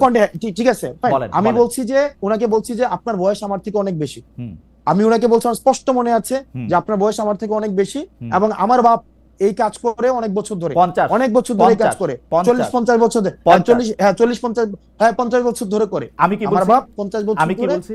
50 বছর ধরে। আপনি বলছেন আমার বাপ নাকি ওনার থেকে ভালো কাজ করে। আচ্ছা না, এই কনস্ট্রাকশন রিলেটেড কাজের সাথে আপনি এটা বলছেন, আপনি আচ্ছা, এটা বলছেন, আপনি আচ্ছা, শুনে যান, আপনি এটা বলছেন আচ্ছা। যে ওনার কাছ থেকে ভালো কাজ করে। আমি এটা বলি নাই তো।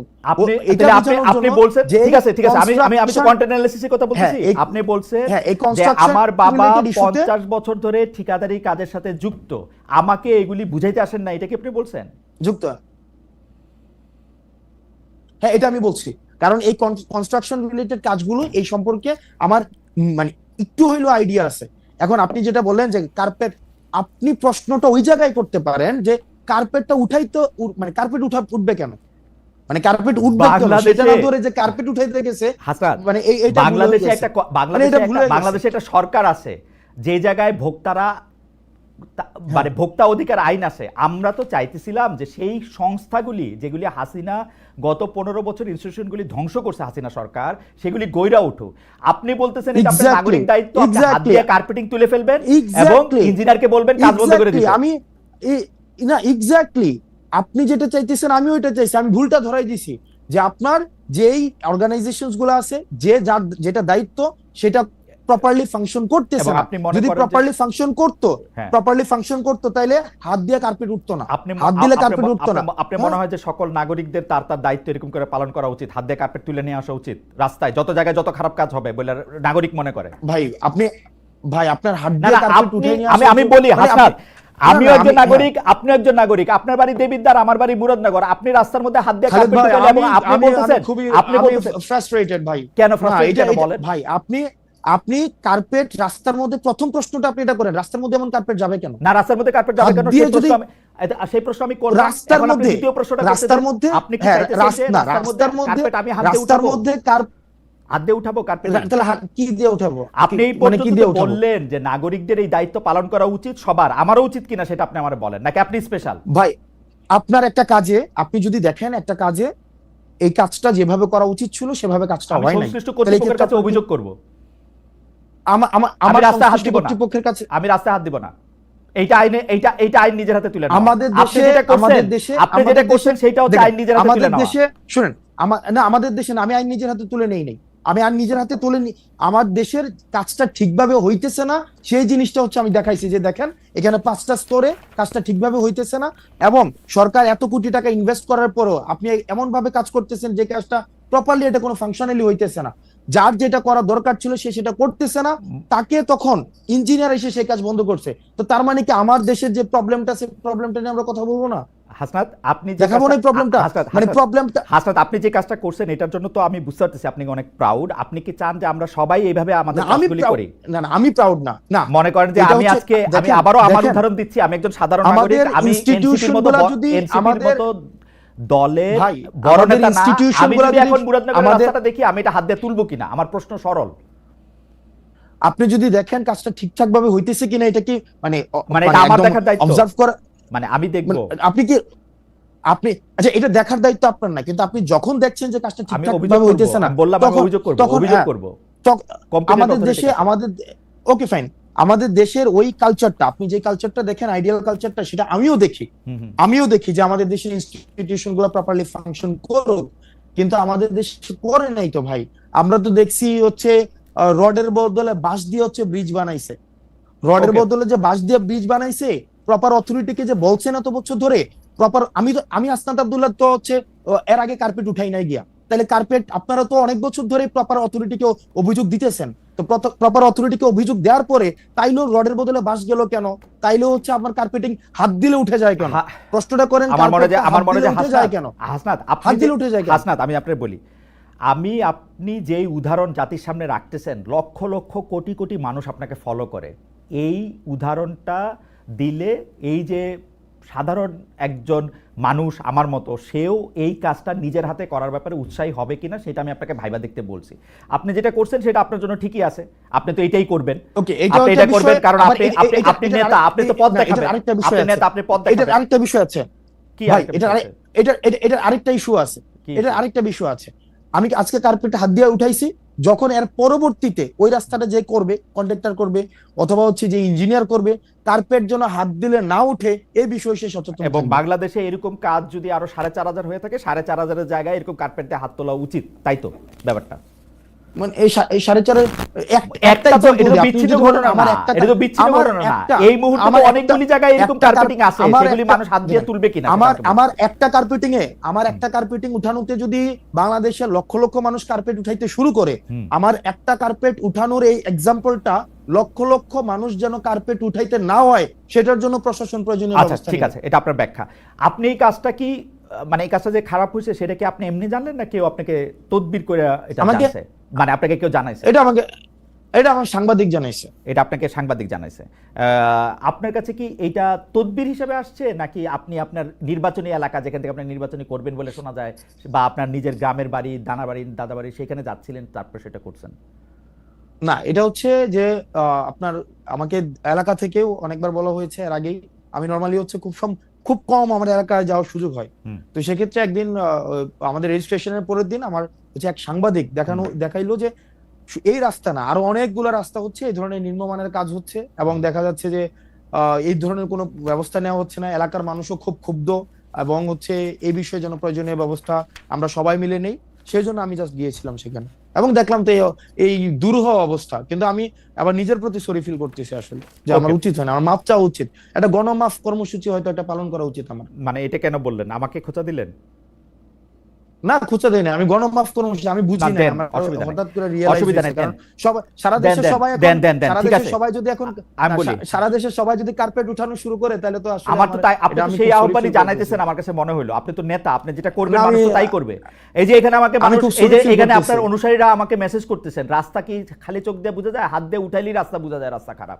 দিস ইজ দ্য ওয়ে, আপনি this is the way you are, আপনারা পথ দেখাইতেছেন, এটা হচ্ছে আমাদের আলোর পথ।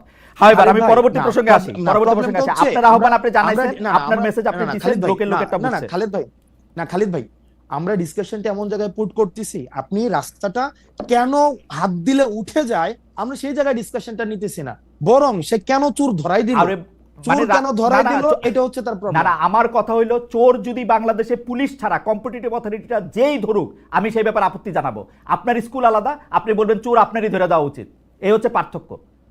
আপনি চোর ধরতে চাইলে আপনি বিসিএস দেন, ভাই আপনি অনেক মেধাবী মানুষ, আপনি বিসিবি দেন, পুলিশে চোর ধরে, বিচারক হয় বিচার করে। ওকে ফাইন, তাহলে আমরা ডিসকাশনটা আরেক জায়গায় নেই। না, ডিসকাশন আমার নেওয়ার দরকার না, আমি বললাম তো প্রসঙ্গে নিতে হবে। না ভাই, নিতে হবে, কারণ আমাদের দেশের আপনি যে পুলিশকে আপনি বলতেছেন কমপ্লিটলি ফেল করছে ভাই ইনস্টিটিউশনটা, এটা সিলেক্টিভ। যেমন পুলিশে, এটা তো বাস্তবতা রাজনৈতিক, অন্য কেউ কল দিলে কাজ হয় না, এখন হাসনাত আব্দুল্লাহ কল দিলে কাজ হয়। হাসনাত আব্দুল্লাহ কল দিলে কেন কাজ হবে? কেন? কারণ আছে সিলেক্টিভ আপনাদের কেন হইলো? আপনাদের দলের লোক কেন উপদেষ্টা আছে সেজন্য। না না কেন সিলেক্টিভ হইলো এটা? ধরেন আজকে আমার উপদেষ্টা আছে, 10 আমরা তো বছর এই পর আমার চেষ্টা উপদেষ্টা করতে থাকবে চাইলাম না। হাসনাত, আমরা তো এই না, চেষ্টা করতে চাইলাম, আমরাই তো এই চেঞ্জ- আমরা তো এই আমরাই চেষ্টা তো করতে change চাইলাম। করতে আপনারা চাইতেছি। নতুন বন্দোবস্তের কথা ভাই, কয়ে অ্যাবসলিউটলি পুরানো বন্দোবস্তের হাতে হাঁটতেছেন। we are in the same page ভাই, we are in the same page। আপনি মানে যেটা I চাইতেছেন agree, আমিও agree। সেটা চাইতেছি, হ্যাঁ। কিন্তু প্রবলেম হচ্ছে আপনি কিন্তু যেটা করতেছি চাইতেছেন আগেরটা, আমিও সেটা চাইতেছি করতেছি না। আগেরটা। প্রবলেম হইতেছে যেটা আপনি বিদ্যমান কনটেক্সটটাকে বিবেচনায় নিতেছেন না, আমি বিদ্যমান কনটেক্সটটাকে বিবেচনায় নিতেছি। বিদ্যমান Problemটা হচ্ছে এই কনটেক্সটের জায়গায়। বিবেচনা নাম্বার, আমি নেই নাই, দুই আমি এটা নাম্বার। পুরো আওয়ামী লীগের আমলে শুনছি। বিকল্প নাই, বিদ্যমান কনটেক্সট বিবেচনা নিতেছি না, না, জঙ্গি আইসা পড়বে। আমি বিকল্প নাই, না আমি সেই বিকল্প সেই নাই জায়গা কথা থেকে একবারও সেই বলি জায়গা নাই। থেকে শুনছি যে আমি হাসান বিকল্প আব্দুল্লাহ নাই। বললে কাজ হয়, আমরা হাসান আব্দুল্লাহ এসে রাস্তা আমি তুলে আমি দেয়, তো বন্ধ করে আমি দেয়। ভাই এটা তো আমি বললাম, এটা তো আমার জন্য দুঃখজনক যে আমি বললে দেখেন this has to stop Hasnat, this has to stop I immediately. understand, আইন আমি নিজের হাতে ওটাকে তুলে stop- নেওয়া, আমি ওটাকে চোর stop- ধরা।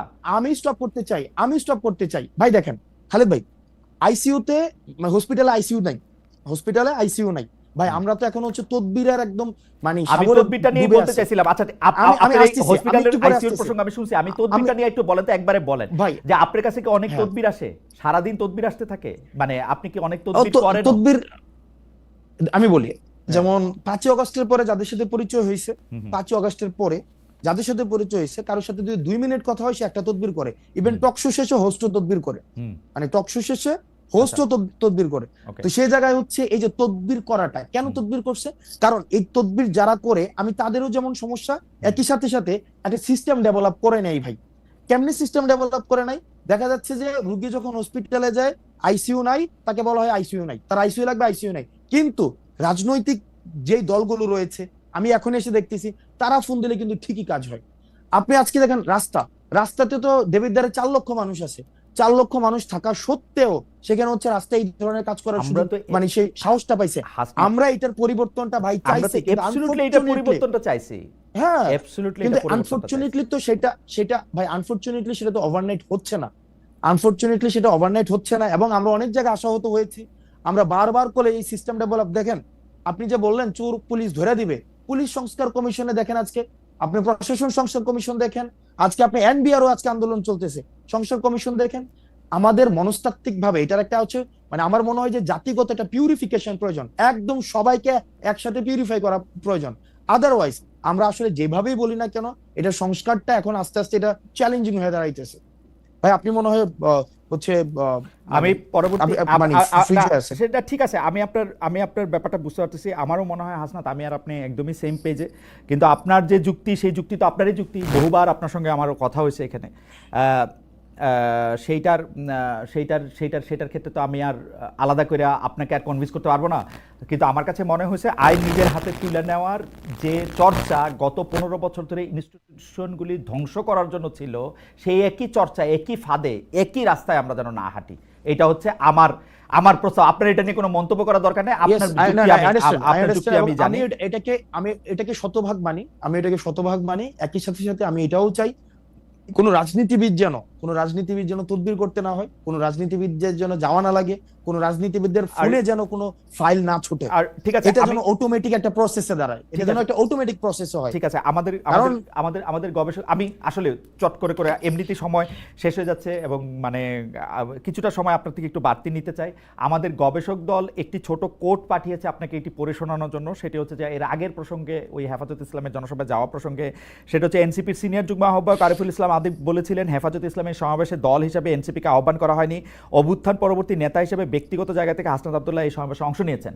তিনি আরও বলেছিলেন যে ওই সমাবেশে অংশগ্রহণ করবে কিনা এটা এনসিপি জানতো কিনা, এই প্রশ্নের জবাবে তিনি বলছেন কোট যাবে এটা জানতাম, যাওয়ার বিষয়ে আমরা নেতিবাচক ছিলাম না। হাওয়েভার, এটা হচ্ছে তার মন্তব্য। আমরা পরবর্তী প্রসঙ্গে যাই। এনসিপি হিসাবে দাওয়াত করা হয়নি সেটি তিনি বলেছেন জনাব আদিব। আমরা পরবর্তী প্রসঙ্গে যাই। আমরা দেখেছি যে সাবেক রাষ্ট্রপতি জনাব আব্দুল হামিদের থাইল্যান্ড যাওয়ার বিষয়টির প্রতিবাদে আপনার নেতৃত্বে যমুনা ও শাহবাগের আন্দোলনের মুখে সরকার আওয়ামী লীগের কার্যক্রম নিষিদ্ধ করে, কিন্তু হামিদ সাহেবের দেশত্যাগ যে শুধু চিকিৎসার জন্য ছিল, সরকারের অনুমোদনের ভিত্তিতেই সেটা ফিরে এসে তিনি প্রমাণ করেছেন। আমাদের অনুষ্ঠানে বা অন্যান্য জায়গায়, আমাদের অনুষ্ঠানে এক বিএনপি নেতা জয়নুল আবদিন ফারুক তিনি সরকারের দিকে আঙুল তুলে বলেছেন হামিদ ইস্যুতে সরকার এনসিপিকে দিয়ে নাটক মঞ্চস্থ করিয়েছিল আওয়ামী লীগের কার্যক্রম নিষিদ্ধ করার জন্য। আপনি সেই নাটকের কেন্দ্রীয় চরিত্রে অভিনয় করেছিলেন কিনা সেটি হচ্ছে প্রশ্ন। বিএনপি নেতার অভিযোগ নিয়ে কি বলবেন, যে সেটি আসলে নাটক ছিল কিনা, সরকার এনসিপিকে দিয়ে নাটক করিয়েছিল কিনা?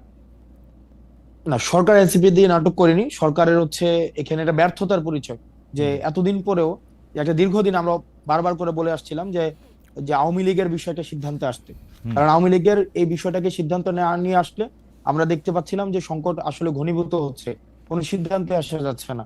সেই জায়গা থেকে বারবার বলা সত্ত্বেও আমরা দেখছিলাম যে আওয়ামী লীগের বিষয়ে কোনো সিদ্ধান্ত না এসে ক্ষেত্র বিশেষে বিভিন্ন জায়গায় ফেসিলিটেট করা হচ্ছে, এবং সেটার অংশ হিসেবে আমাদের কাছে ওই যে যে সাবেক রাষ্ট্রপতিকে থাইল্যান্ড পাঠানোর বিষয়, সেক্ষেত্রে সরকার থেকে আমাদের কাছে মনে হয়েছে সেটাতে সরকার জড়িত। এবং এনসিপি, আপনি যে বলছেন যে এনসিপি দিয়ে নাটক মঞ্চস্থ হয়েছে, বিষয়টা এমন না। আমি বৈষম্য বিরোধী ছাত্র আন্দোলনের আহ্বায়ক ছিলাম, এবং এই গণঅভ্যুত্থানে আমরা সামনে থেকে যারা নেতৃত্ব দিয়েছে তাদের মধ্যে আমি একজন ছিলাম। সেক্ষেত্রে এনসিপি ছাড়াও আমার এই অভ্যুত্থানে একটা বিশেষ আমার একটা রোল রয়েছে, এবং এই ক্ষেত্রে আমার একটা বিশেষ একটা দায়িত্ব রয়েছে যে অভ্যুত্থান রিলেটেড এই ইস্যুগুলাতে অ্যাড্রেস করার ক্ষেত্রে শুরু থেকে এটা বৈষম্য বিরোধী ছাত্র আন্দোলনে আমরা যখন ছিলাম তখন থেকে যে দাবিটা জানিয়ে আসছে, সেটার সাথে দেখলাম যে গভর্নমেন্ট কোনোভাবে কমপ্লাই করছে না, বরং গভর্নমেন্ট আওয়ামী লীগকে রিহ্যাবিলিটেট করার জন্য সেক্ষেত্রে আর্মি ইস্যু আছে, অ্যাডমিনিস্ট্রেশনের ইস্যু আছে। তারপর হচ্ছে আমরা দেখতে পাচ্ছি যে মনে হচ্ছে আওয়ামী লীগকে ব্রিদিং স্পেস করে দেওয়া হচ্ছে। প্রায় আমরা এই কথাও শুনি যে ডিজিএফআইও, মানে ওই দিন আমি একটা অনুষ্ঠানে দেখতেছিলাম, আপনাদের একজন নেতা বলতেছিলেন যে আমরা যে এত কষ্ট করে দল গঠন করার জন্য দিন রাত পরিশ্রম করছি, তখন হচ্ছে নির্বাচন কমিশনে ওই মানে নিবন্ধনের জন্য আপনারা কাজ করছিলেন খাটাখাটি। সে সময় একটা ডিজিএফআই যদি আমাদের সঙ্গে থাকতো তাহলে তো আমাদের এত, বা ডিজিএফআই যদি আমাদেরকে চাইতে হতো। তো ডিজিএফআই তো হচ্ছে সরাসরি ডক্টর মোহাম্মদ ইউনূসের অধীনে, মানে ডক্টর মোহাম্মদ ইউনূসকে রিপোর্ট করেন। তো ডিজিএফআই কি আপনাকে সাহায্য করছে? ডিজিএফআই কি আপনার কাজে ব্যাঘাত করতেছে? মানে কি মনে হয় আপনাদের? ওকে, এই ঘটনাটা যে বলেছে এটা হিস্টোরিক্যাল জায়গা থেকে, কারণ আমাদের দেশে যে যেমন আমাদের 150টা দল গঠন করা হয়েছে, আপনার পার্টি মনে রেজিস্ট্রেশন করছে। তো আমাদের দেশে ডিজিএফআই দিয়ে দল করা বা ডিজিএফআই নিজে দল করে দেওয়া, স্বপ্রণোদিত হয়ে, এবং রাজনৈতিক বিষয়ে ডিজিএফআই এর যেই আপনার হস্তক্ষেপ করা, এগুলো নতুন কিছুই না। এবং মানে উনি যেটা বলেছেন যে অতীতে রাজনৈতিক দলগুলো, অনেক রাজনৈতিক দল ডিজিএফআই দিয়ে হয়েছে, যদি আমরাও ডিজিএফআই দিয়ে দল হইতো তাইলে কাজটা অনেক সহজ হয়ে যেত, কিন্তু আমরা তো ডিজিএফআই এর দল না, বরং আমরা অর্গানিক ভাবে আমরা গ্রো করছি, সেক্ষেত্রে হয়তো সময় লাগছে। এই জিনিসটা বুঝাইতে হচ্ছে ডিজিএফআই কি আপনাদের কাজে ব্যাঘাত সৃষ্টি করতেছে কিনা, মানে আপনাদের এগেইনস্টে কিনা? দেখেন, ডিজিএফআই এগেইনস্টে কিনা, আমাদের মানে পার্টিকুলার এনসিপির এগেইনস্টে কিনা এই ধরনের আমি কোনো ধরনের মন্তব্য করতে চাই না, কিন্তু বরং ডিজিএফআই বা রাষ্ট্রীয় আইন শৃঙ্খলা বাহিনী অনেক ক্ষেত্রে যেটি হয়েছে যে মিডিয়াকে নিয়ন্ত্রণ করা, তারপরে হচ্ছে রাজনীতিতে হস্তক্ষেপ করা, যেটা তাদের কাজের মধ্যে অংশ না, সেই জায়গাগুলো তারা এখনো পর্যন্ত অব্যাহত রেখেছে। মানে যেটি পূর্বে সময় অব্যাহত ছিল। ডক্টর ইউনূসের ডিজিএফআইও শেখ হাসিনার ডিজিএফআই এর মতোই আচরণ করতেছে। ডেফিনেটলি ওকে, মিডিয়া হস্তক্ষেপ করা হচ্ছে, নিউজ করানো হচ্ছে, এবং দেখা যাচ্ছে ডিজিএফ এর পত্রিকায় নিউজ করছে, কিছুক্ষণ পরে নামিয়ে তারপরে হচ্ছে আবার মেসেজ দিচ্ছে যে এটা হচ্ছে অনেস্ট মিস্টেক এবং এই ধরনের পুনরাবৃত্তি হবে না। এবং রাজনৈতিক বিভিন্ন ব্যক্তির সাথে আলোচনা করা, রাজনৈতিক বিভিন্ন ব্যক্তিকে নেগোসিয়েশনের প্রস্তাব দেওয়া, সিট নেগোসিয়েশনের প্রস্তাব দেওয়া, এই কাজগুলো তো এখন অব্যাহত রয়েছে। এগুলি কেন করতেছে ডক্টর মোহাম্মদ ইউনূস? ডক্টর মোহাম্মদ ইউনূসের, আমার কাছে মনে হচ্ছে যে, আমি ব্যক্তিগতভাবে এগুলো ডক্টর মোহাম্মদ ইউনূসের হচ্ছে অফকোর্স কমপ্লিট ফেইলিওর। এটা ফেইলিওর, এবং ইনস্টিটিউশনগুলো যে এখনো পর্যন্ত উনার খুব কবজায় নাই ডিজিএফআই। দেখেন, আপনি আমার মুখ থেকে আমি বলি, আপনি যেই জায়গায় আমাকে হচ্ছে নিতে যাচ্ছেন, আমি এই জায়গায় বলবো যে ডক্টর মোহাম্মদ ইউনূস যেভাবে পারফর্ম করা উচিত ছিল, ইনস্টিটিউশন গুলা যেভাবে হচ্ছে সংস্কার করা প্রয়োজন ছিল, উনার যতটা স্ট্রং হওয়া উচিত ছিল, আনফরচুনেটলি উনি সেটা হতে পারেননি এখনো পর্যন্ত। না, আমি আপনাকে কোনো জায়গায় নিতে চাইতেছি না, আমি বুঝতে চাইতেছি যে ধরেন যে ডিজিএফআই যখন রাজনৈতিক দলের পক্ষে বা বিপক্ষে কাজ করে বা রাজনৈতিকভাবে ব্যবহার করা হয়, আপনি তো জানেন খুব ভালো করে, আপনি খুবই মেধাবী তরুণ, যে গত 15 বছরে শেখ হাসিনা ডিজিএফআইকে একদম তার নিজের কারণে, মানে আমি কি আর বলবো, মানে ছোট বড় সকল কারণে ডিজিএফআই কে তিনি আসলে ব্যবহার করেছেন। এবং আমাদের যেমন ছোট আমাদেরকে তো সরকার প্রধানের সরাসরি নিয়ন্ত্রণ এবং কর্তৃত্বে যেহেতু ডিজিএফআই থাকে, সেহেতু আপনারা এটা বুঝতে পারেন কিনা যে ডিজিএফআই যা কিছু করে সেটা আসলে ডক্টর মোহাম্মদ ইউনূসই করেন?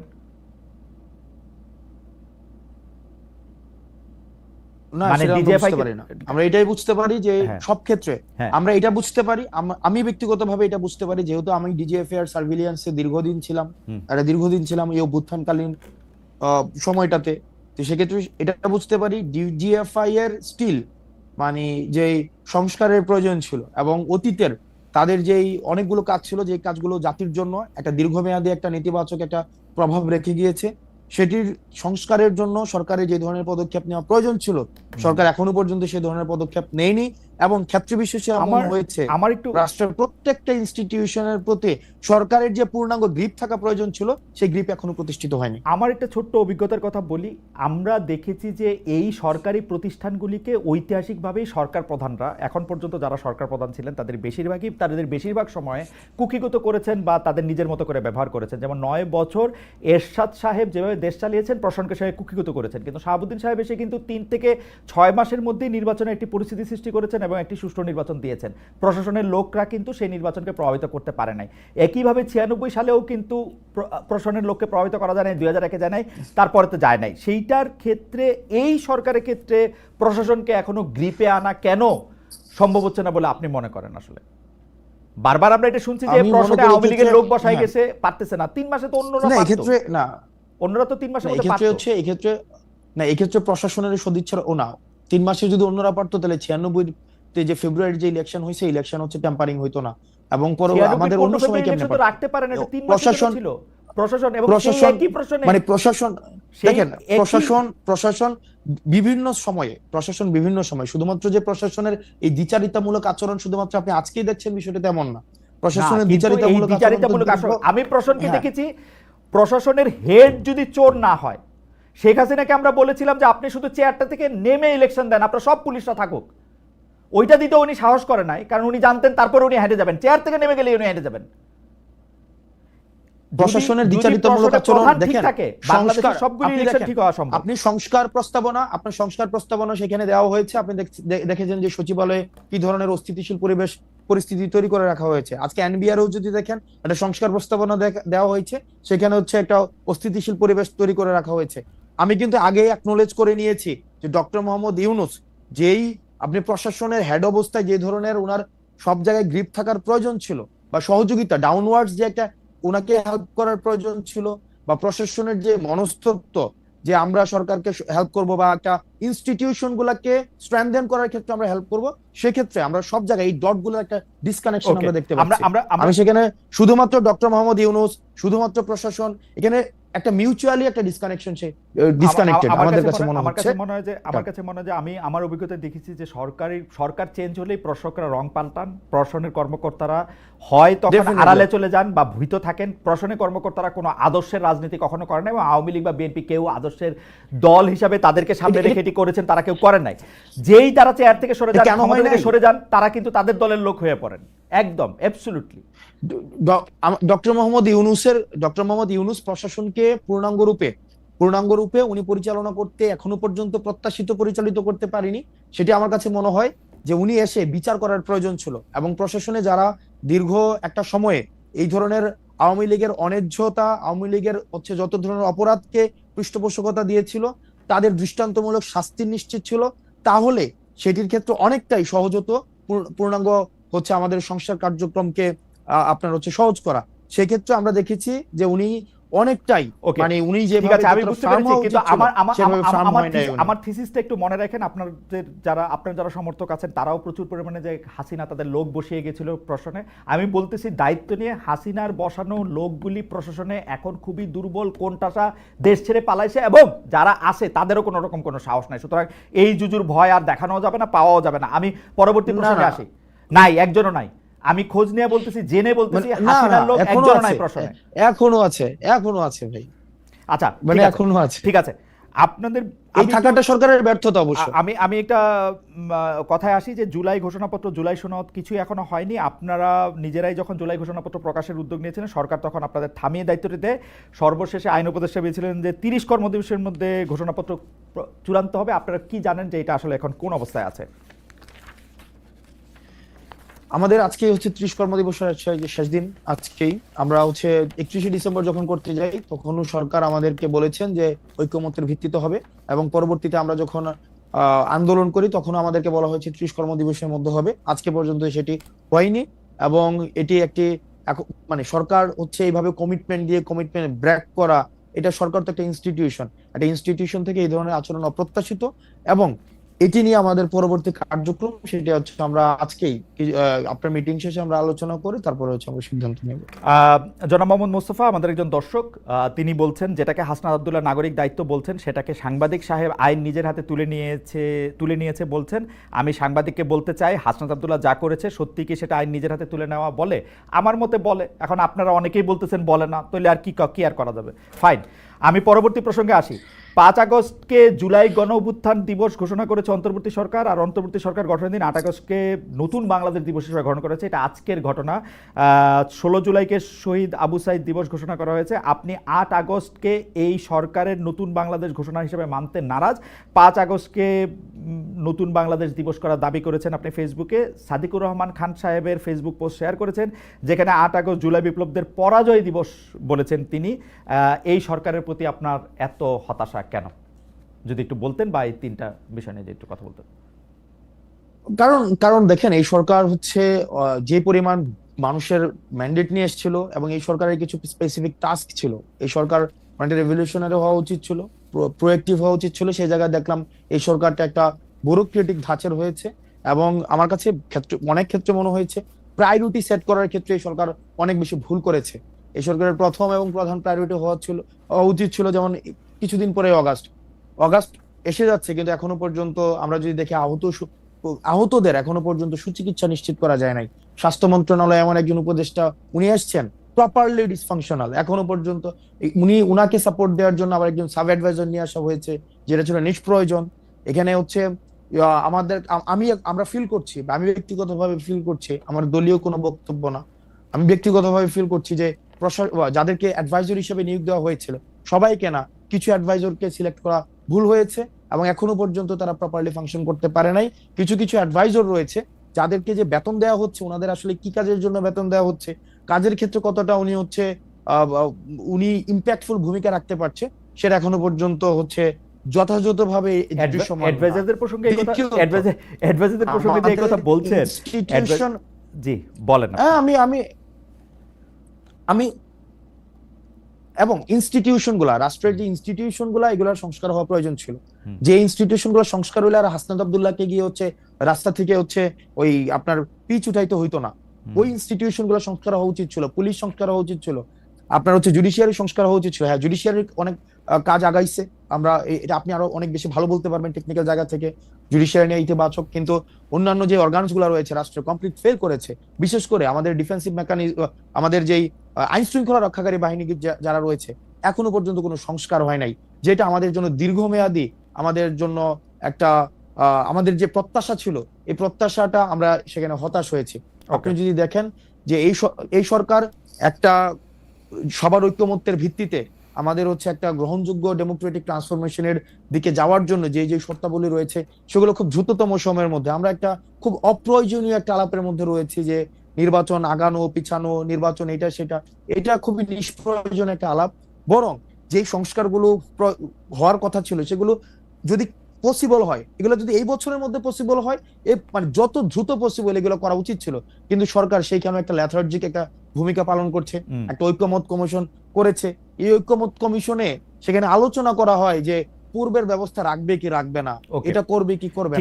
মানে আমি যেটা একটা ধাঁধার মধ্যে, অর্থাৎ ডক্টর মোহাম্মদ ইউনূসের কাছ থেকে আমাদের যে বিপুল প্রত্যাশা ছিল, অ্যাডভাইজরদের কাছ থেকে যে বিপুল প্রত্যাশা ছিল, এই প্রত্যাশার জায়গা থেকে আমাদের প্রত্যাশা এবং প্রাপ্তির মধ্যে একটা দৃশ্যমান একটা ব্যবধান রয়েছে। সেটার কারণে হচ্ছে এটা কি হাসনাত আব্দুল্লাহর মত না এনসিপির মত? মোটামুটি এটা কাছাকাছি, অ্যাডভাইজারদের ফেইলিউরের কথা বললেন। আমি এনসিপির আমার পার্টি বক্তব্য দেই নাই, আমি আমার ব্যক্তিগত হচ্ছে আমার মতামত আমি জানিয়েছি। ওকে, ঠিক আছে। আমাদের একজন দর্শক, ইন্টারেস্টিং, আজকের এপিসোডটা পুরাই একটা ফেইল্ড প্রজেক্ট ছিল। Thank you. আমি লাস্ট প্রশ্ন আপনাকে করি, সেটা হচ্ছে যে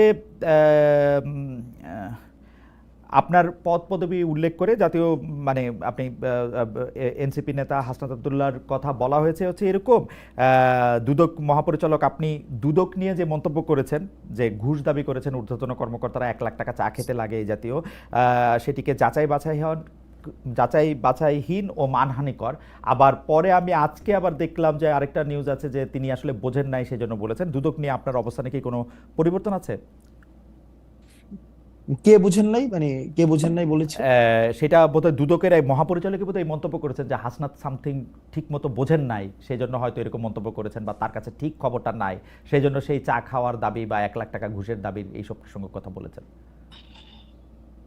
আমি তো সেটা ভিডিও রেফারেন্স শো দিয়েছি, সেটা তো হচ্ছে কি কথা হয়েছে না হয়েছে ওখানে, এবং এটা সিরিজ অফ ডিসকাশন ছিল, আচ্ছা। ডিসকাশন, এবং হচ্ছে দুদকেই হচ্ছে গিয়ে টাকা দেওয়ার কথা বলা হয়েছে, এবং দুদক থেকেই হচ্ছে বারবার এই কথাগুলো বলা হচ্ছিল। তো টাকা কিভাবে নিয়ে যাবে, কার কাছে টাকা দিবে, অর্থাৎ ডিসকাশনের সেকেন্ড ফেজটা হচ্ছে আপনার যে পোস্টে সেখানে ছিল। অর্থাৎ আপনি মনে করছেন যে দুদক এরকমই একটা সংস্থা হিসেবে রয়ে গেছে, যে সংস্থার মধ্যে আসলে আকণ্ঠ দুর্নীতি পরায়ণ, এবং আপনি আসলে একটা অডিও ক্লিপ বা একটা অডিও ক্লিপই তো মানে টেলিফোন সংলাপের বিষয়ে আপনি সংযুক্ত করেছিলেন, যেখানে দেখা যাচ্ছে যে দুদকের কর্মকর্তারা টাকা পয়সার ব্যাপারে কথা বলছেন। হাওয়েভার আমার প্রশ্ন শেষ, আমি একটু মন্তব্য করতে চাই যে আপনি আপনাকে আমরা দেখি মানে কেউ কেউ আপনাকে, এই যে আমি যে শহরটাতে থাকি সেই নিউ ইয়র্ক শহরের একজন তরুণ নেতা জোরান মামদানি, যিনি আসলে ডেমোক্রেটদের পক্ষ থেকে মেয়র পদে লড়াই করার জন্য নিউ ইয়র্কবাসী তাকে ম্যান্ডেট দিয়েছেন। এটি প্রায় মানে একরকম নিউ ইয়র্কের ইতিহাস অনুসারে এটি প্রায় নিশ্চিত যে তিনি আসলে মেয়র হতে যাচ্ছেন, যেখানে আসলে ডেমোক্রেটরাই প্রধান। বড় কোনো ডেমোক্রেটিক শক্তি যদি আবার 2-3 জন এক হয়ে তার বিরুদ্ধে না দাঁড়ান, তাহলে হয়তো মানে ইন্ডিপেন্ডেন্ট হিসাবে যেটি শোনা যাচ্ছে সেটি যদি না দাঁড়ান, তিনি হয়তো পরবর্তী মেয়র হতে যাচ্ছেন। তার সঙ্গে আপনাকে তুলনা করা হচ্ছে, আমার সুযোগ হয়েছিল তাকেও ইন্টারভিউ করার। কিন্তু আমি আপনাকে যেহেতু খুব ভালো করে খেয়াল করি, আমি দেখতে পাচ্ছিলাম যে আপনি আওয়ামী লীগের পক্ষে যারা কাজ করেছেন বা স্বৈরাচার ফেসিস্টদের পক্ষে যারা কাজ করেছেন, এমনকি যারা আপনি যেটাকে বলেন সম্মতি উৎপাদনের জন্য কলম সৈনিকও যারা ছিলেন, যারা টকশো থেকে সম্মতি উৎপাদন করেছেন, তাদের বিরুদ্ধেও আপনি আসলে ব্যবস্থা চান, তাদেরকেও আপনি এক ধরনের শাস্তির আওতায় আনতে চান, এবং তাদেরকে এই শাস্তির আওতায় না আনলে আমাদের রাজনীতির গতিপথ ঠিক হবে না বলে আপনি মনে করেন। এই যে সম্মতি উৎপাদনের যে রাজনীতি, সেই রাজনীতিতে হাসনাত আপনি একজন খুবই উজ্জ্বল তরুণ, এই রাজনীতি সম্মতি উৎপাদনের রাজনীতি আপনি নিজেকে কোথায় দেখেন 2024 সাল পর্যন্ত? কেন আমি এই কথা বলছি, কারণ আপনার সঙ্গে কথা হবে বলে অনেকে আমার কাছে এই মেসেজ পাঠিয়েছেন যে আপনিও তো 2020, 21, 22, 23, 24 খুবই আগ্রহ ভরে বঙ্গবন্ধুর কথা লিখেছেন, স্লোগান দিয়েছেন, বক্তৃতা দিয়েছেন, খুবই সুন্দর করে কি বলে ক্রোড়পত্রে লেখা ছাপিয়েছেন। আপনি যেহেতু ভালো বলেন, অনেকে বুঝিয়েছেন, সেই ক্ষেত্রে সেইটা আপনি যখন আপনাকে দেখেন, আপনি এটাকে কিভাবে বিবেচনা করেন? আমার জীবনে আমি একটা বক্তব্য দেই নাই, একটা মিছিলে যাই নাই, 1 মিনিটের জন্য আমি কোনো ছাত্রলীগ করি নাই। আপনি যদি খুব খেয়াল করে দেখেন, আমি পুনরাবৃত্তি করছি, আমি আমার জীবনে পুনরাবৃত্তি করছি, 1 মিনিটের জন্য আমি শেষ করি, 1 মিনিটের জন্য আমি ছাত্রলীগ করি নাই। ক্যাম্পাস লাইফে আমি ক্যাম্পাসে আসি 2016 সালের ডিসেম্বরের লাস্ট উইকে ক্যাম্পাসে আসি, এবং ক্যাম্পাস থেকে চলে আসা পর্যন্ত ছাত্রলীগ বিরোধী আমারও সবসময় অবস্থান ছিল, গ্যাস্ট্রম বিরোধী অবস্থান ছিল, গণরম বিরোধী অবস্থান ছিল, এবং সেটি নিয়ে আমার আন্দোলনেরও আমার ইতিহাস রয়েছে।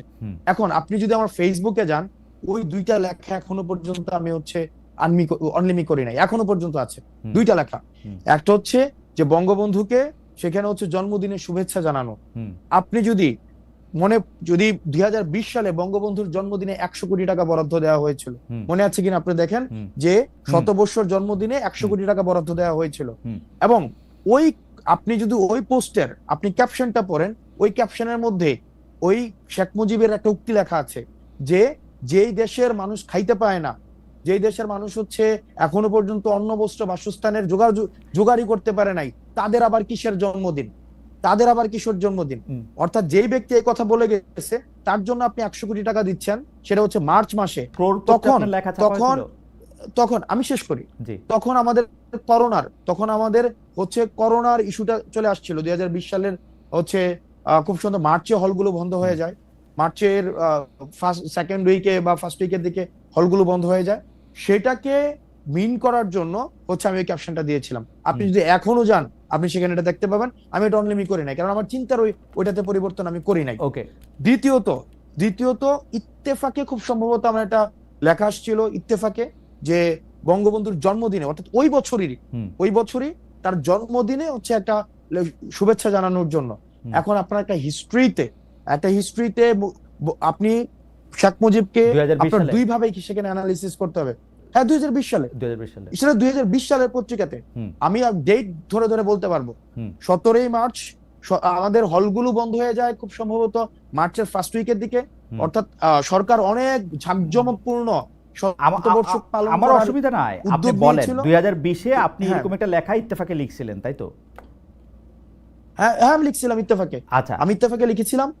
কিন্তু হ্যাঁ। আপনি আমার পুরো ব্যাকগ্রাউন্ড, আপনি আমার ইউনিভার্সিটি লাইফ, আপনি পুরো জায়গায় ছাত্রলীগ করা কি খারাপ? জনাব সার্জিস তো করতেন ছাত্রলীগ করা অসুবিধা কি? না, আমার এক্সপিরিয়েন্স খুবই বাজে, কারণ ছাত্রলীগ আমাকে হল থেকে বের করে দিতে চাইছে, 11 তলায় উঠাই আমাকে ঘাট ধরে হচ্ছে 11 তলায় থেকে ফেলে মেরে ফেলতে চাইছে, মানে আমার রুম দখল করছে। 2020 সালে, আমার এক্সপিরিয়েন্স, আমার পরীক্ষার আগের রাতে আমাকে পরীক্ষার আগের রাতে হল থেকে বের করে দিতে চাইছে। 2020 সালে না, 2017, আমি 2017 সালের কথা বলছি। আচ্ছা 2017 সালে। ওকে, 2020 আমার 2020 সালে আপনি যখন, এবং বিজয় 71 হলে আমি বিজয় 71 হলে যদি একজন ব্যক্তি ছাত্রলীগ বিরোধিতা সবসময় ভোকাল ছিল, কোন ধরনের হচ্ছে ওই যে মানে পেসিভ কোনো বিরোধিতা না, সেটা ছিলাম হাসনাত আব্দুল্লাহ। আপনি খোঁজ নিয়ে দেখতে পারেন, বা এখনো পর্যন্ত আমার যারা ব্যাচমেট আছে, আমার বন্ধু যারা আছে।